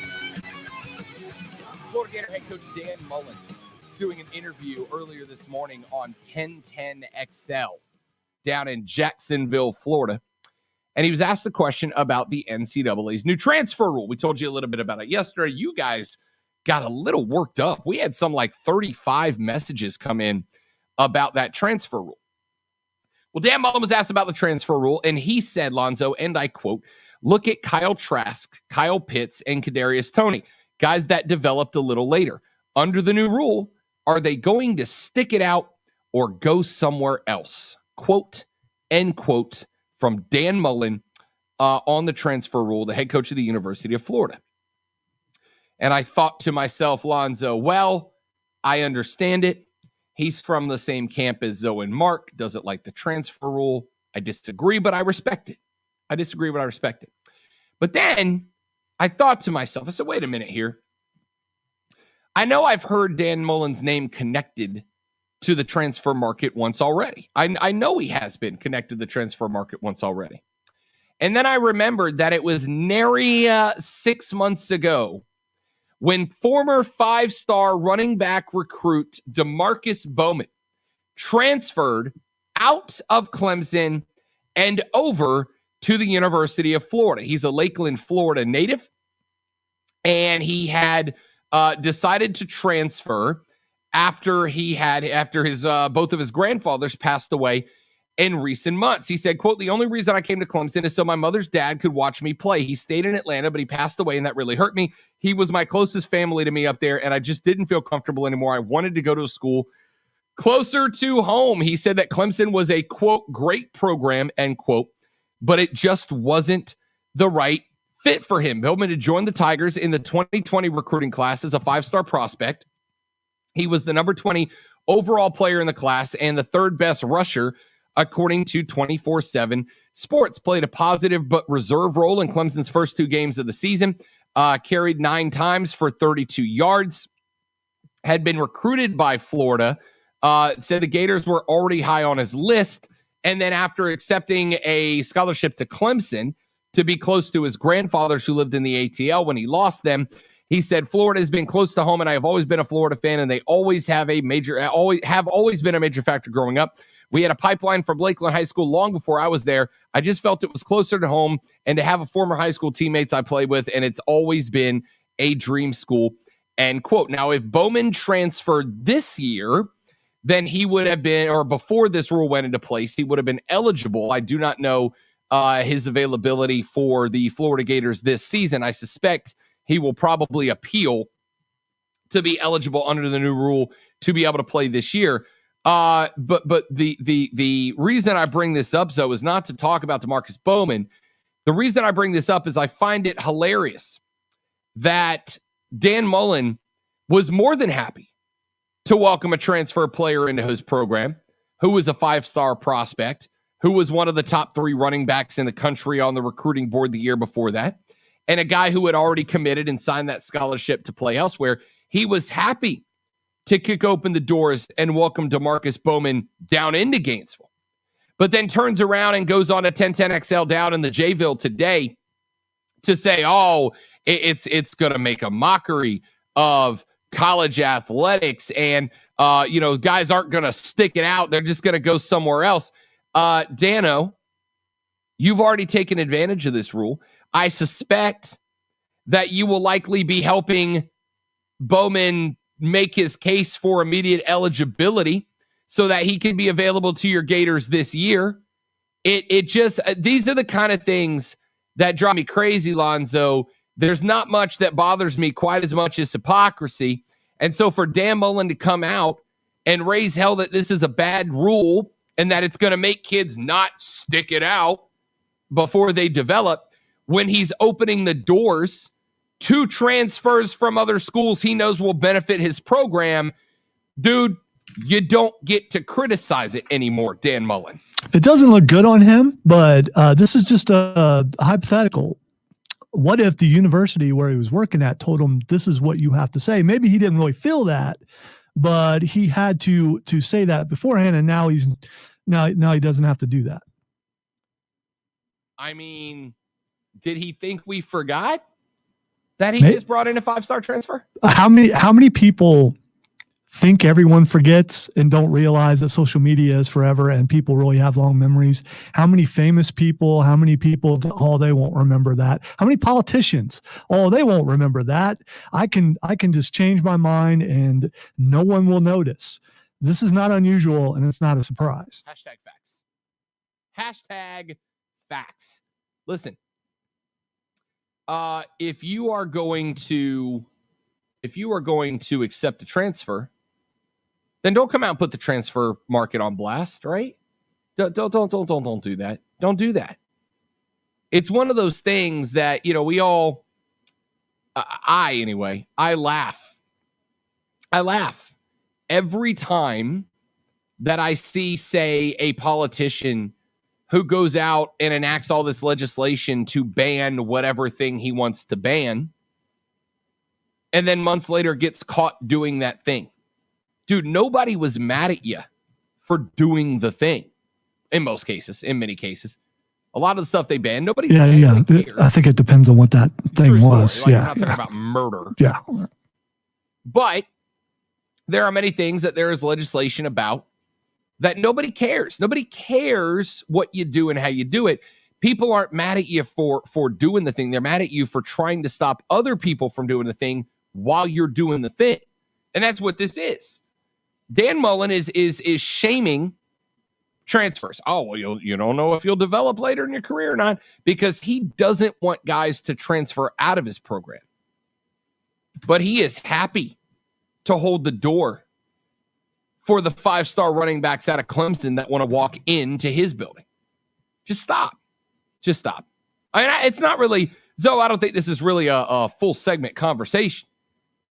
But if I see a college football coach being hypocritical with the program, I'm going to call that out, and it should be called out. He's not going to be the only one. Oh, sure. So just keep your ear out. You'll hear some more. Sure. I agree with that entirely. He's not going to be the only one. But he's one of the first, and he's now attached to it. NFL, real quick. 2 seasons ago, the Buffalo Bills were playing the Houston Texans in a playoff game. It feels like it's been a decade. But they lost that game in overtime, and they lost it due to a controversial call. Buffalo and Houston went to overtime, tied 19 apiece in their 2020 postseason game. The Texans got the ball first, but the Bills stopped them with a 3-and-out and had a chance to win the game with a field goal. They were in field goal range after Josh Allen scrambled for 4 yards on a 3rd and 9 from the Houston 42, but offensive lineman Cody Ford was called for a blindside block. That backed Buffalo out of field goal range and forced a punt. The Texans would take the ball, go back down the field, kick a field goal, and win 22-19. Well, on Friday of last week, and I do apologize for it, it's been on my show prep week all week. This is just the first time I've had the opportunity to get to it. On Friday, the NFL shared a video on Twitter explaining what officials look for with blindside blocks. And one of the examples of a clean block that should have not been called was Ford's block.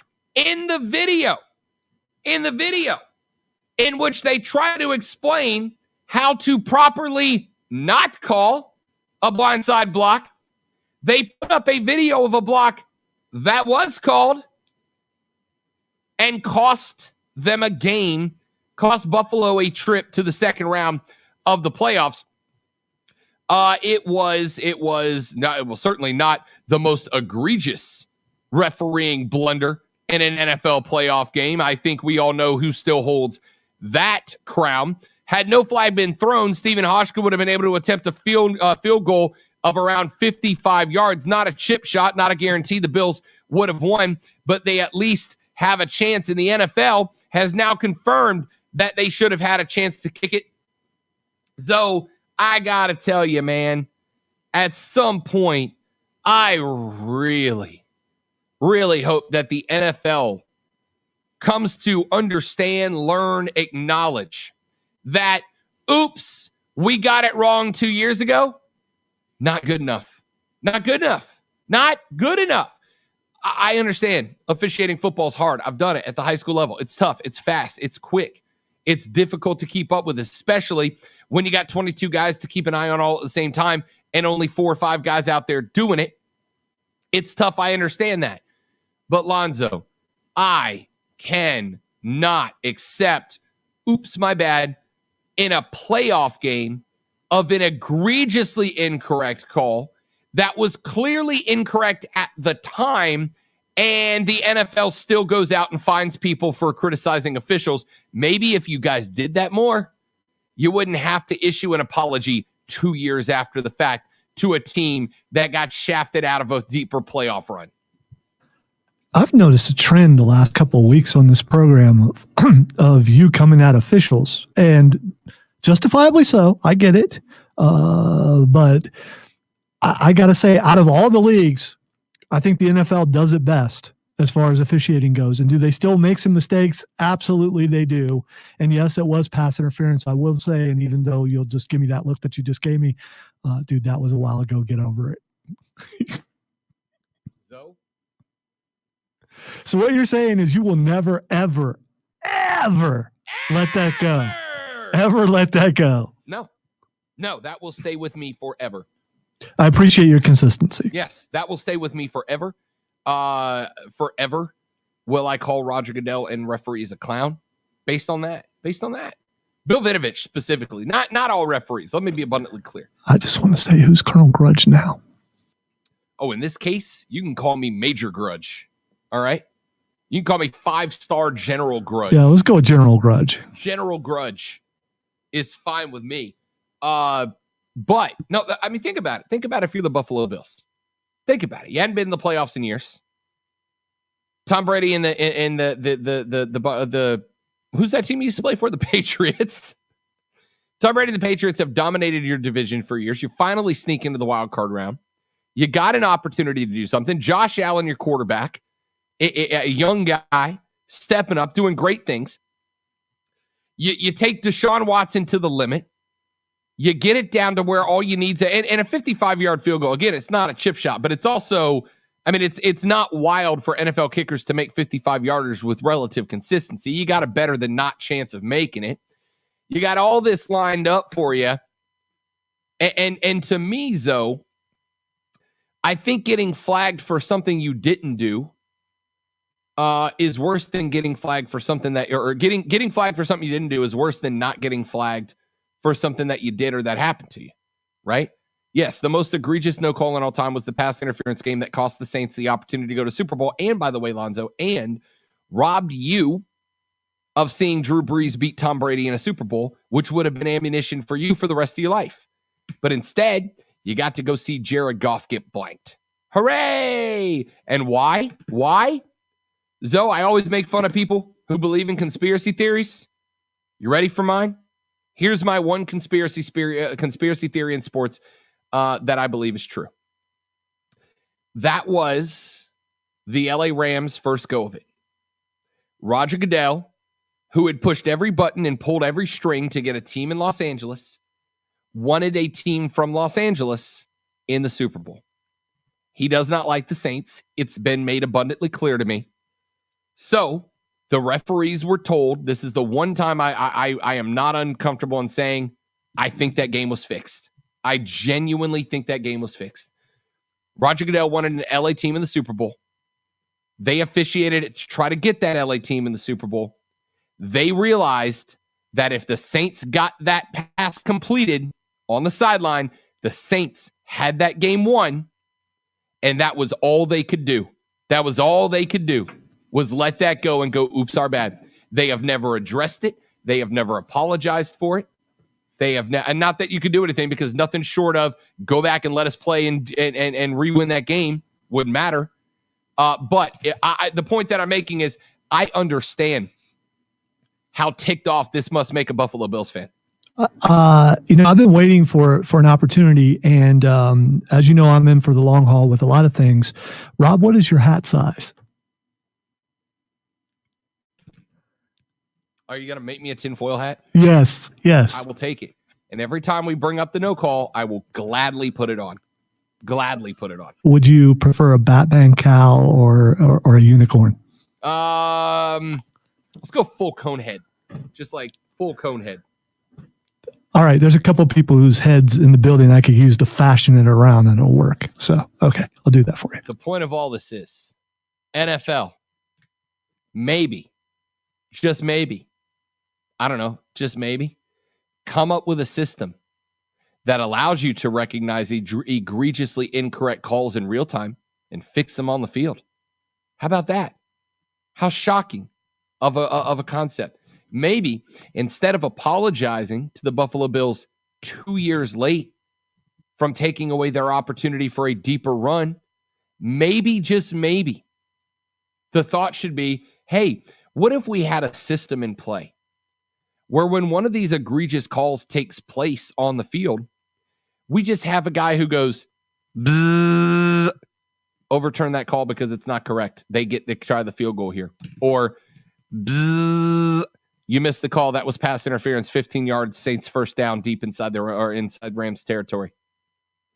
So I know that this has got to be just absolutely a mind-blowing concept, and I'm sure the NFL has never once thought, how can we fix these calls instead of having to apologize and embarrass ourselves years after the fact? I have 2 words for you. Instant replay. And not the words that got you kicked out of middle school that one day. The words would be human error. Once again, you are costing teams opportunities at Super Bowls because you like when referees are bad at their job. If Roger Goodell just, threw up on Twitter to Buffalo, hey guys, our bad, with an emoji, would that be okay? Is that all right? No. Okay. Roger Goodell is such a clown. I'm shocked his nose isn't circular and red. All right. We played Jerry the King Lawler's intro music earlier. Zoe, I got to tell you, I my entire career have interviewed many people that I don't like or disagree with, or have done things I'm not a fan of. You're not talking about Jerry the King Lawler. No. I just want to throw that out there. Okay. But I'm respectful and I'm courteous and I'll have the conversation with them. All right? I'll have the conversation with them. If we ever get the opportunity to interview Roger Goodell, just like Jerry the King Lawler, he will get his intro music, Lonzo, and it will go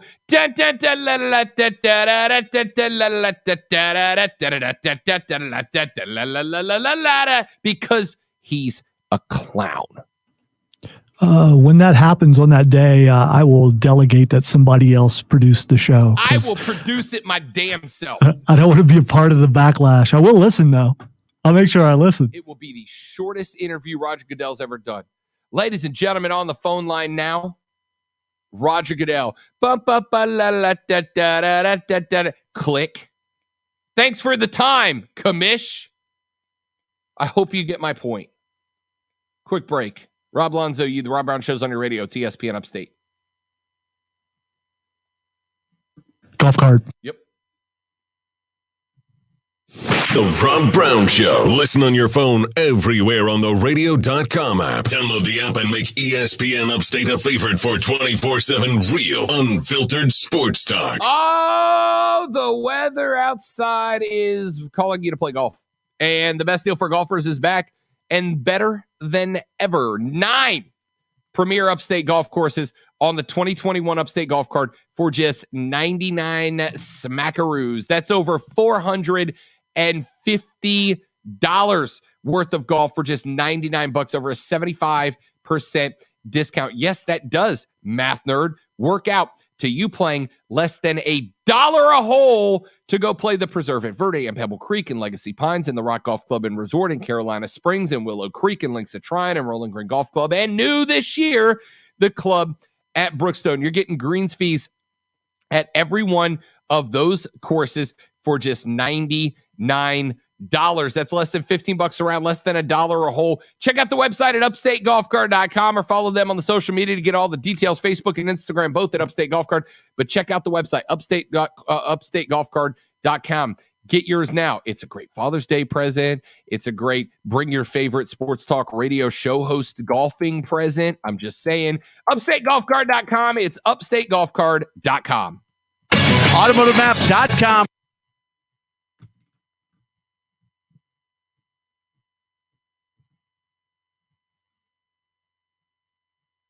All right, I just sent the interview. Hopefully it's not too big. We'll find out. Outstanding. If it is too big and I can't get it to you, there's another solution, which would be to download it from where I posted it. And then, I was going to say, I can just pull it down from Omni, right? Yeah. Okay. But I already sent it to you. Yeah, it came through. I got it. Thank you, sir.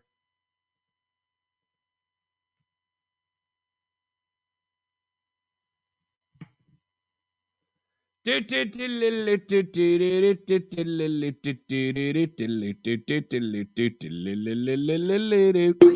me quote that show from men again. Go promo. Have at it, buddy. Any promo of me insulting Roger Goodell is good with me. Question is, can I match up the music with the way you were doing it? That's. I probably did it too fast, but you can. I can slow you down a little. I'll make it work. You can edit it. Speed you up funnier, but we'll see. One thing I've never been told in my career, Lonzo, is that I need to speak faster.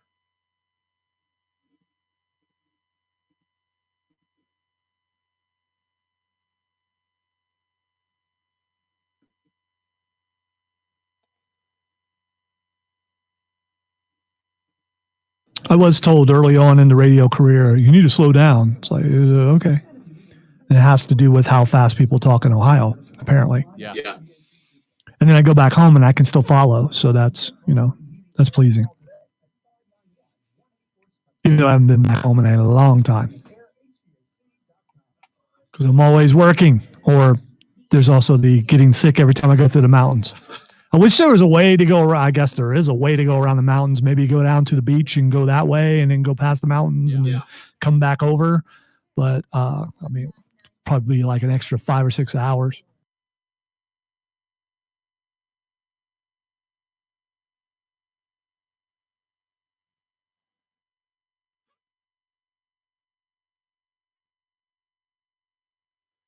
All right, we now have a plexiglass shield in front of me. I'm sure you've I think maybe we should put odds out on who will be the first to knock it down. Because somebody will knock it. I think there's a front runner. And I'm sure he's never been called out before. And that would be the person that'll be on the air in about 40 minutes. You think Mark's the first guy to take it down? Oh yeah, because he can't sit still. He gets super animated. Yeah, he moves his mic around. I mean, I'm one of those guys, especially early on when I noticed that everyone came, especially the old microphones, everyone just have to adjust their mic every time, just hold their mic every time they were talking, and the mics kept falling in the middle of segments. I've seen this on a couple of different stations. So if you notice, I stick my mic somewhere and I try not to move it at all because it's a lot of fun in the middle of a segment when you hear Boom. And a host has this look on his face like, what do I do? And it's pick it up and speak into it till a break. 20 seconds.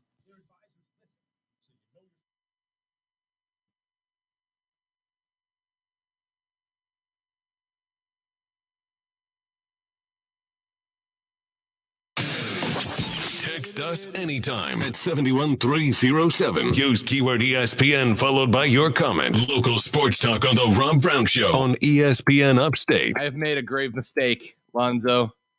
I have made a grave mistake. I now can not get the circus song out of my head.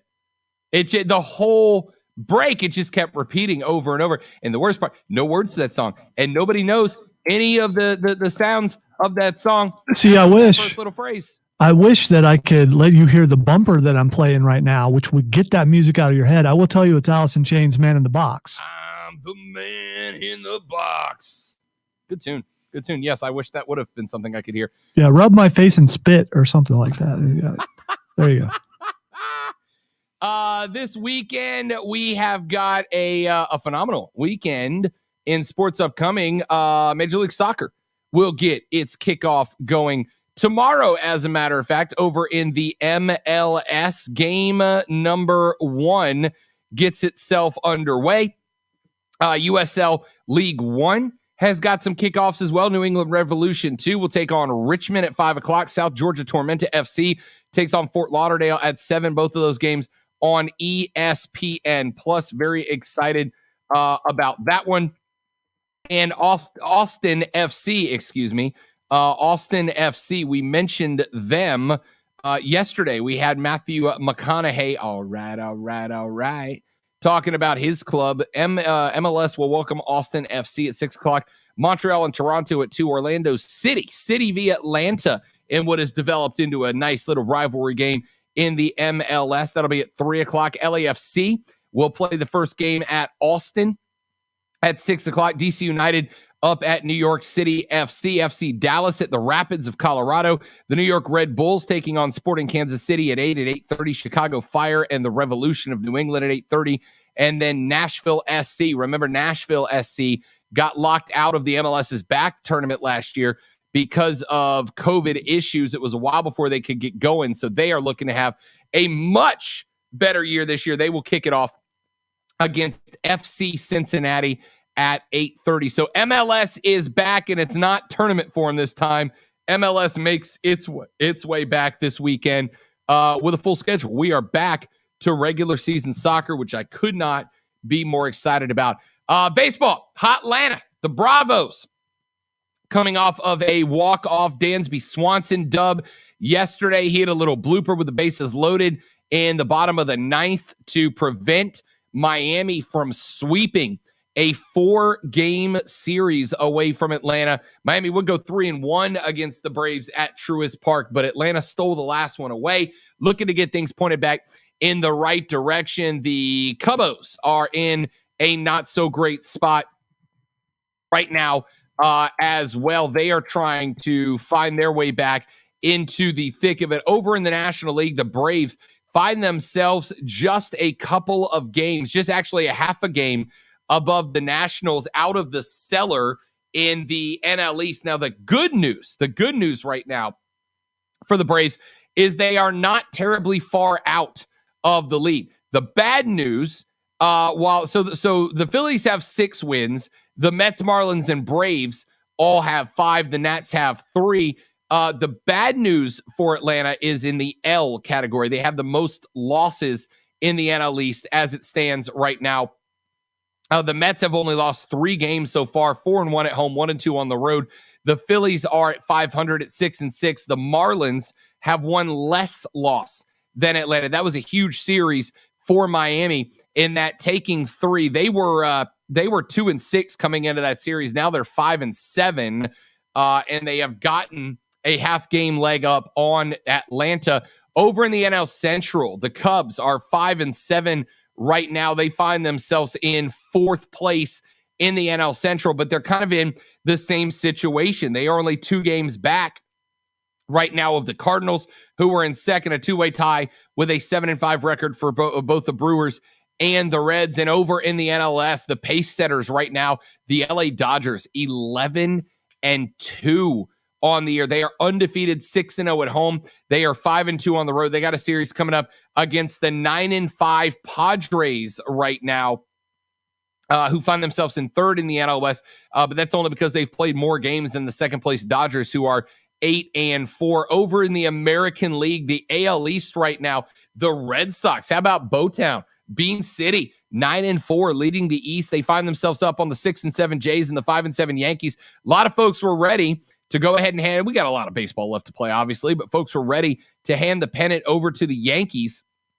But the Bo Sox look hot right now. They're slugging the ball well, playing exceptionally well on the road. They're 3-3, 500 at home, but they're 6-1 on the road. They're 9-1 in their last 10. In the Central, the Royals and the Indians are currently up on top of the NL Central at 7-4 and 7-5 respectively, and the Mariners at 8-5 lead an interestingly competitive enough AL West.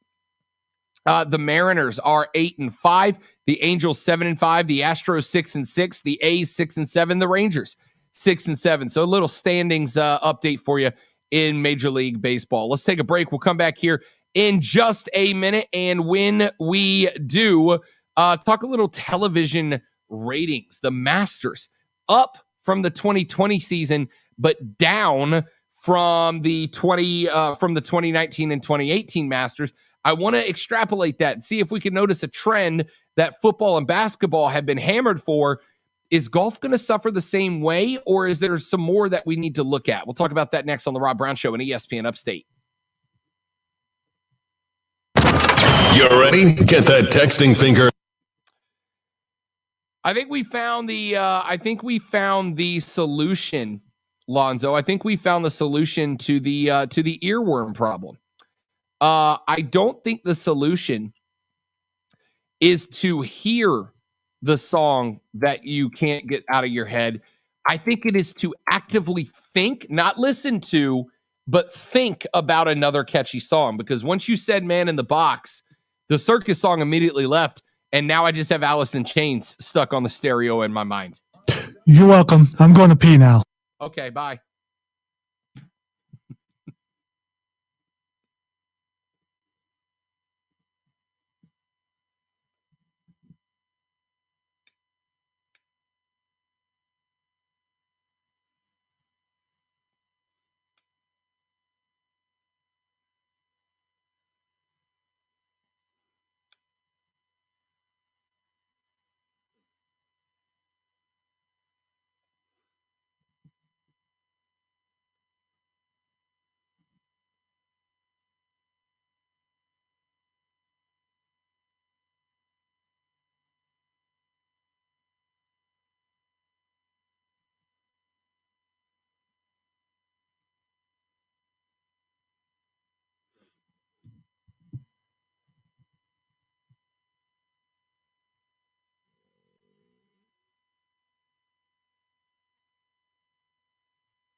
Our newest fan, Lonzo, my nephew, is watching us on the live stream.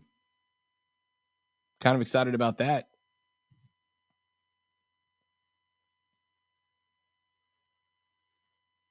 Sorry, I'm editing. Lonzo's always working. He never talks to me. It's always work with him. See, now I'm concerned because I was going to tell you that I looked up the name of the clown song because I don't know if you knew what the name of it was, because I have to find it if I'm going to use it for promotional reasons. Oh, yeah. And it's actually Entrance of the Gladiators. Entrance of the Gladiators. And but here's where, because your nephew's watching, I probably don't want to spell out the last name, but the first name is Julius. The last name is Fucik. Not cool. Okay, I was gonna say, not quite sure how to pronounce it. There are some things over letters there, and I'm not quite sure what those are. But Look at this dude. accents, I cool. want to be as cool as him one day. I wish my hair looked that good. Right? Dude's got locks. Dude's got lettuce.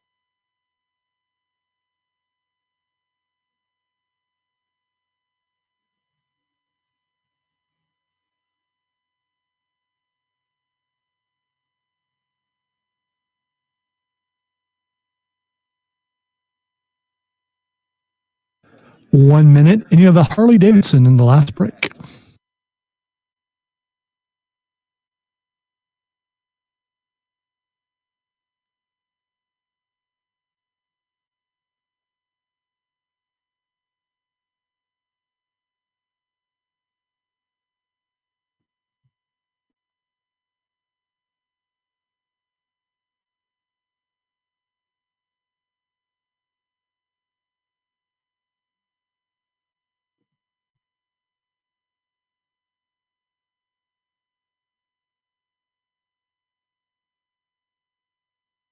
You know, I've never had taco truck food that I'm aware of, or truck food, period. What are you doing with your life?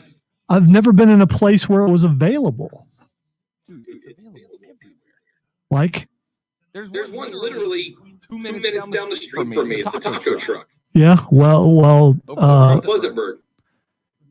yeah, I'm not I'll going. find it for you. I'm gonna say I'm not going to Pleasantburg. Place is crazy this time of day. Food truck food is fantastic. Coming back. Brown Lockdown on Twitter. Tweet at The Rob Brown Show on the Upstate Sports Leader, ESPN Upstate. The Rob Brown Show back on your radio. It's ESPN Upstate 97.7 FM Greenville, 97.1 FM Spartanburg, and all around the world. I've got some stuff I need to talk about, but Lonzo has just dropped some knowledge on me I was unaware of, or else I would have made his life better many, many moons ago. Lonzo just told me he's never had food truck tacos. He's never had taco truck tacos. And Lonzo, I don't even know what to say to you right now, other than do that thing right now. Like, do that thing right now. I've been reluctant, and plus I haven't been in a position to, I've never thought of seeking it out and didn't realize that there were some fairly close to here. But I have a reluctance to eating food out of a truck. I don't know. I don't know why. I mean, I haven't had any bad experiences because I haven't actually done it before. But I've tried some really weird foods before, so I'm willing to give it a shot. But a taco, it's not weird. They just cook it in a truck. Maybe, deep in my mind, I'm thinking about what those ice cream trucks actually sold in my neighborhood. And, I don't want my tacos laced with something. Maybe that's what it is. I don't know. I got to bring Lonzo. You know what else I did not do last week that we talked about, Zoe? I never made you the pimento cheese. I still got to make the pimento. Season's past now. It's past now. So you'll just have to wait till next year. No, you only eat that stuff one time a year. Everybody knows that. And entirely incorrect. Keegan just said, just had taco truck tacos for lunch. Happy Friday to me. Yes, happy Friday to you, Keegan. Now, Zoe, I will have to leave. But what makes 30 minutes earlier to get to the studio for the last hour of Mark's show. And every time Mark tries to talk to me, I'm going to have to go, I'm really sorry. Hold off. I just took another bite of taco truck tacos. Which he will be very jealous of, because I'm sure he's had them. What makes a taco truck taco so special? We don't know. If we knew the secret to making taco truck tacos secret, we would all make taco truck tacos. There's magic inside of the So if you put like 3 different tacos in front of me and I have no idea where they're coming from, I would go, man, this is really good. Where did this come from? And it will be the taco truck taco. If I put 3 tacos in front of you and one was the taco truck taco and the other 2 were regular tacos, you wouldn't know which one was the taco truck taco. Just by appearance. By the taste. There's okay. There's something magic about it. All right, text that's come in 71307 on the Ingles Market text line. Texter says, and I quote, ESPN, Rob is wrong twice. I'll explain. Oh, exciting. I mean, I'm wrong way more than twice, but this is a great start. Rob is wrong twice. I'll explain. One, being opposed to the concept of the transfer portal doesn't mean UF can't benefit if the 5-star wants to come there. I didn't support the $2 trillion COVID relief, but you can bet your bottom I'll spend that $1,400. Now, I'll get to his second part here in just a second. But, Lonzo, tell me if I'm being unfair here, and listener, I'll take your text and response as well. I didn't say he was wrong. I said he was being a hypocrite, right? If you are truly opposed to the COVID relief fund, then you would not spend that money. You wouldn't. Or you donate it, or you do something with it. You wouldn't spend it on you, because that says, well, I am kind of okay with it, right? If Dan Mullen is truly against the transfer portal, then don't accept transfers.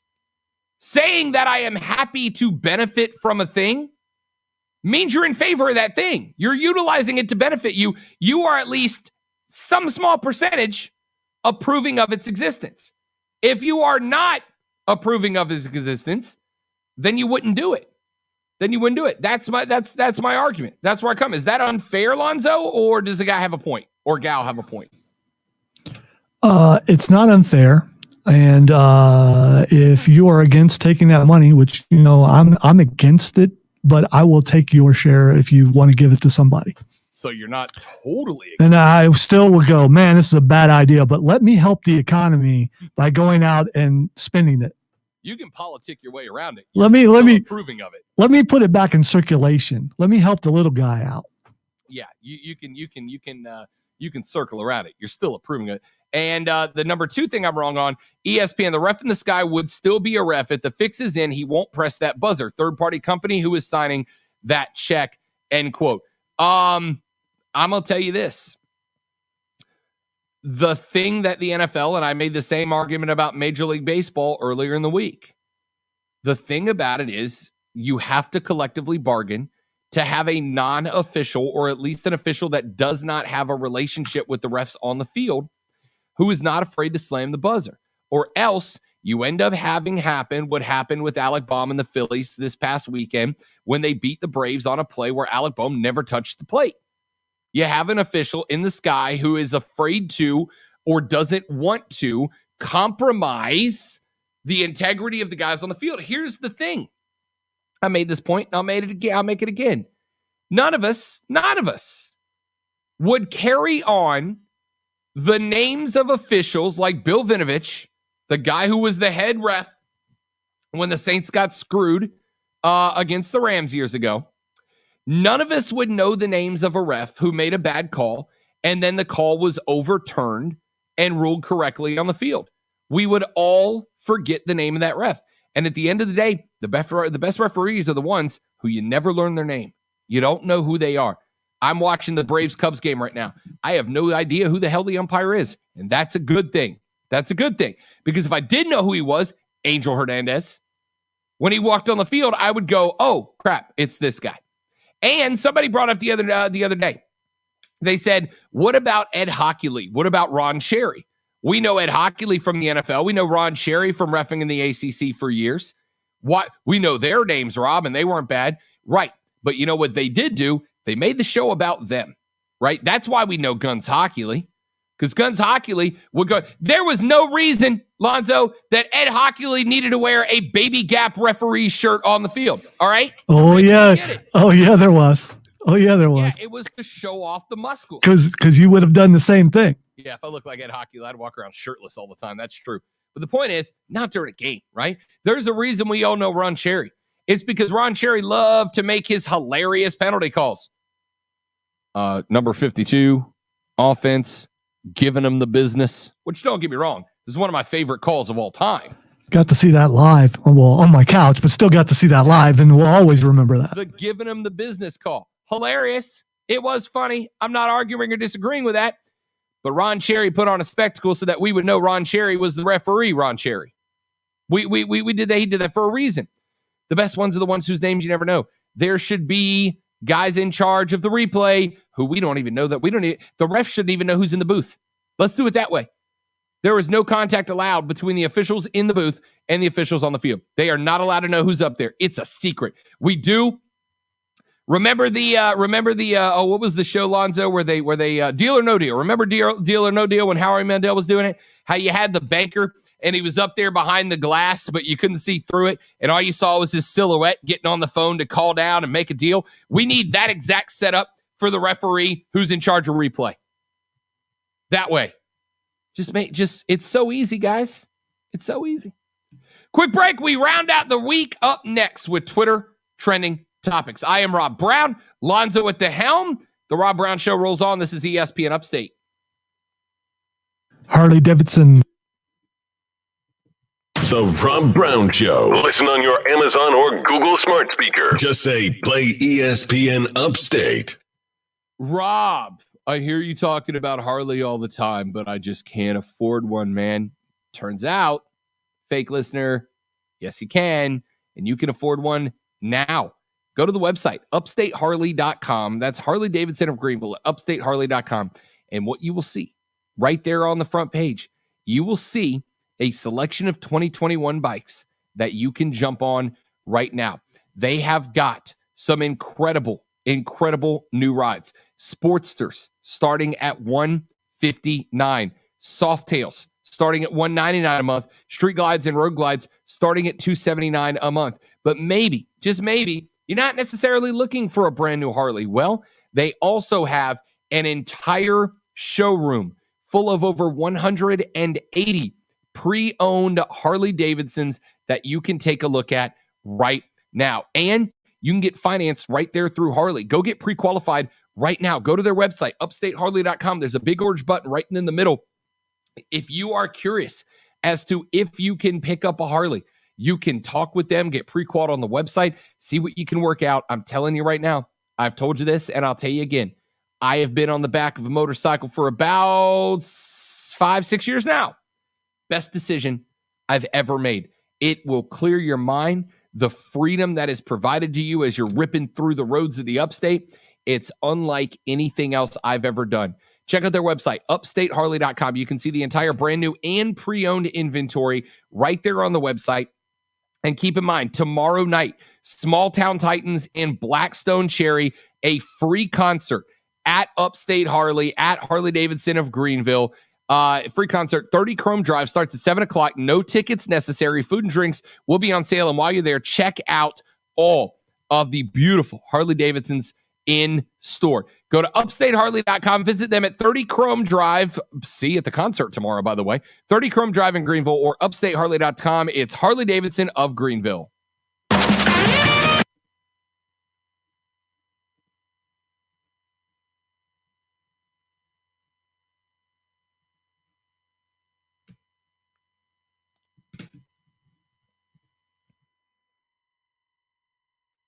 Alonzo. Yes. There is a website that will make customized baseball jerseys. You can put anything you want on them. Ooh. So I am considering if you want one.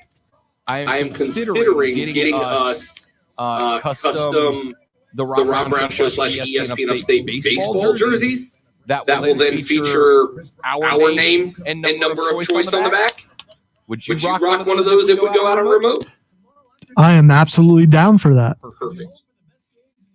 And if you want to do that for hockey and soccer too. Ooh, we should make Yeah, I've always wanted a hockey jersey. I've even went so far as to look into see how much they cost and all that kind of stuff. And especially every year when you hear about the superhero hockey jerseys that the minor league does. And then I'm in there going, ooh, I want that one. And I never pulled the trigger. If they have hockey jerseys, superhero hockey jerseys at South Carolina Comic-Con, I'll have to check that out. I don't think I've ever bought clothing there before, though. Did you see the Batman jerseys at the Swamp Rabbits wore? Yes, I did. Pretty sick. Yes, they were. But I gotta tell you, the night before, they had worn. They were down in Jacksonville. Yeah, they were down in Jacksonville. And the Iceman also did a comic book night the night before. But interestingly enough, the Iceman elected to go the route of being the bad guys. So they wore Thanos jerseys. Like the old school comic Thanos. But what I found really cool, and I thought you liked it, and I tried to get one, couldn't get one on the auction. Their gloves, their right glove was purple. Their left glove they actually made into infinity gum. So their left hockey glove was gold with the stones on them, and their right glove was purple. It was pretty badass. And then, but I thought this was the weird part. The Swamp Rabbits, who were the opponents that night, they put them in white jerseys with this minimalist Iron Man circle helmet logo in the middle. And it was freaking cooler than the Thanos jersey, man. Is it because it stood out so much against all that color, all the purple, and that the other team was wearing? Or it was just a clean looking jersey. I'm trying to find a picture of it. But it was just solid white. And then it had like the classic Iron Man, like the gold with the red trim front facing helmet. And it wasn't even that big. It was like just a chest plate. I thought it was clean, man. 1 minute.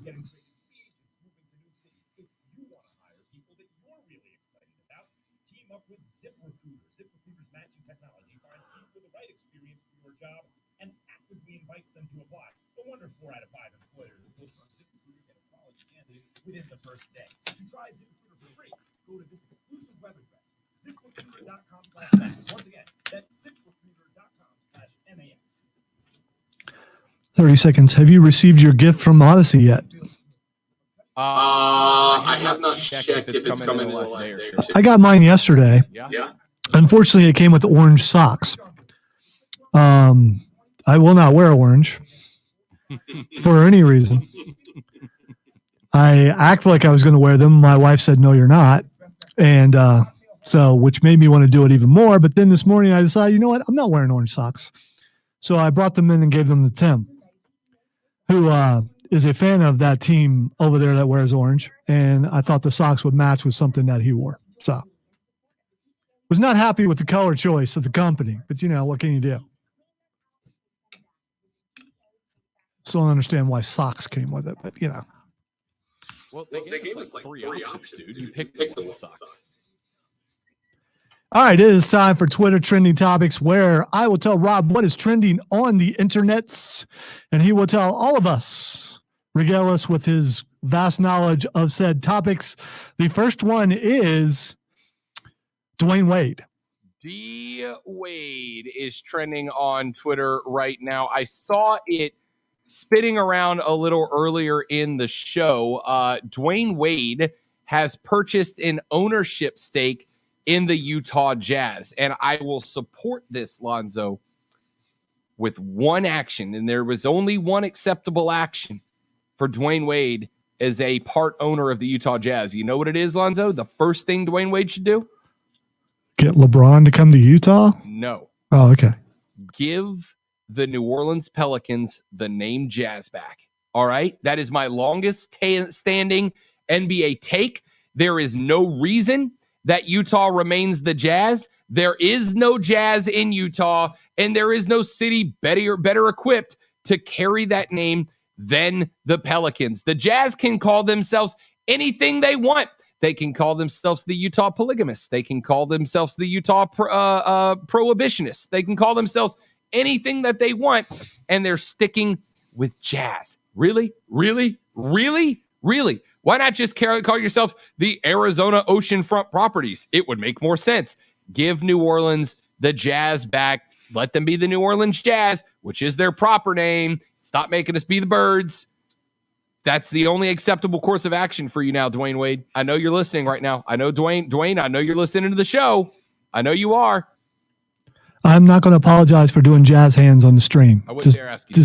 Just deal with it. All right, the next thing trending is Bobcat. Yes, there is a video going around. It's not funny until it is. All right, it's not funny until it is. there was a guy. I don't even know where he was. But the video, a bobcat attacks this guy's wife. Like it jumps up and attacks her. This dude sets down his package or pizza, whatever he was carrying. It looked like it was food of some sort, I believe. He runs over. Dude grabs the bobcat by its legs, stares it down. This is a real video. Stares it down in the face. The bobcat is hissing and yelling and struggling, trying to get away. He's holding all four legs. He rears back, and he, Lonzo, and I don't use this word very often, yeets the bobcat about 15 feet across the front yard and then says, "It's a bobcat. It attacked my wife. Get back. I'm going to shoot that little blanker."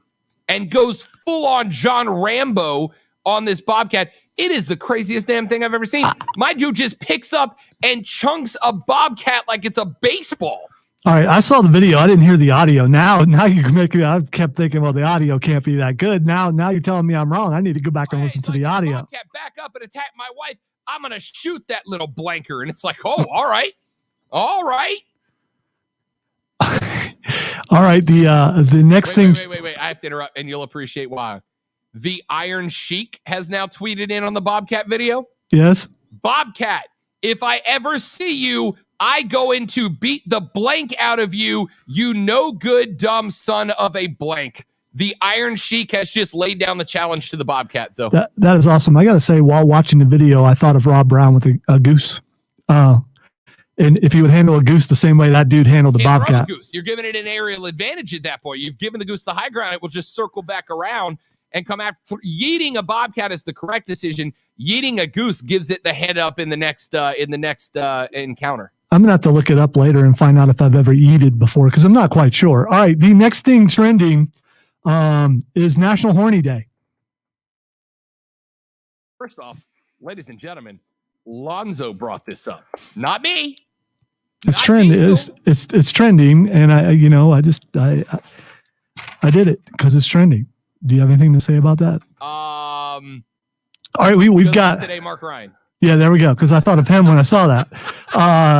The next thing that's trending and the last thing that we have time for is Bang Bang Con.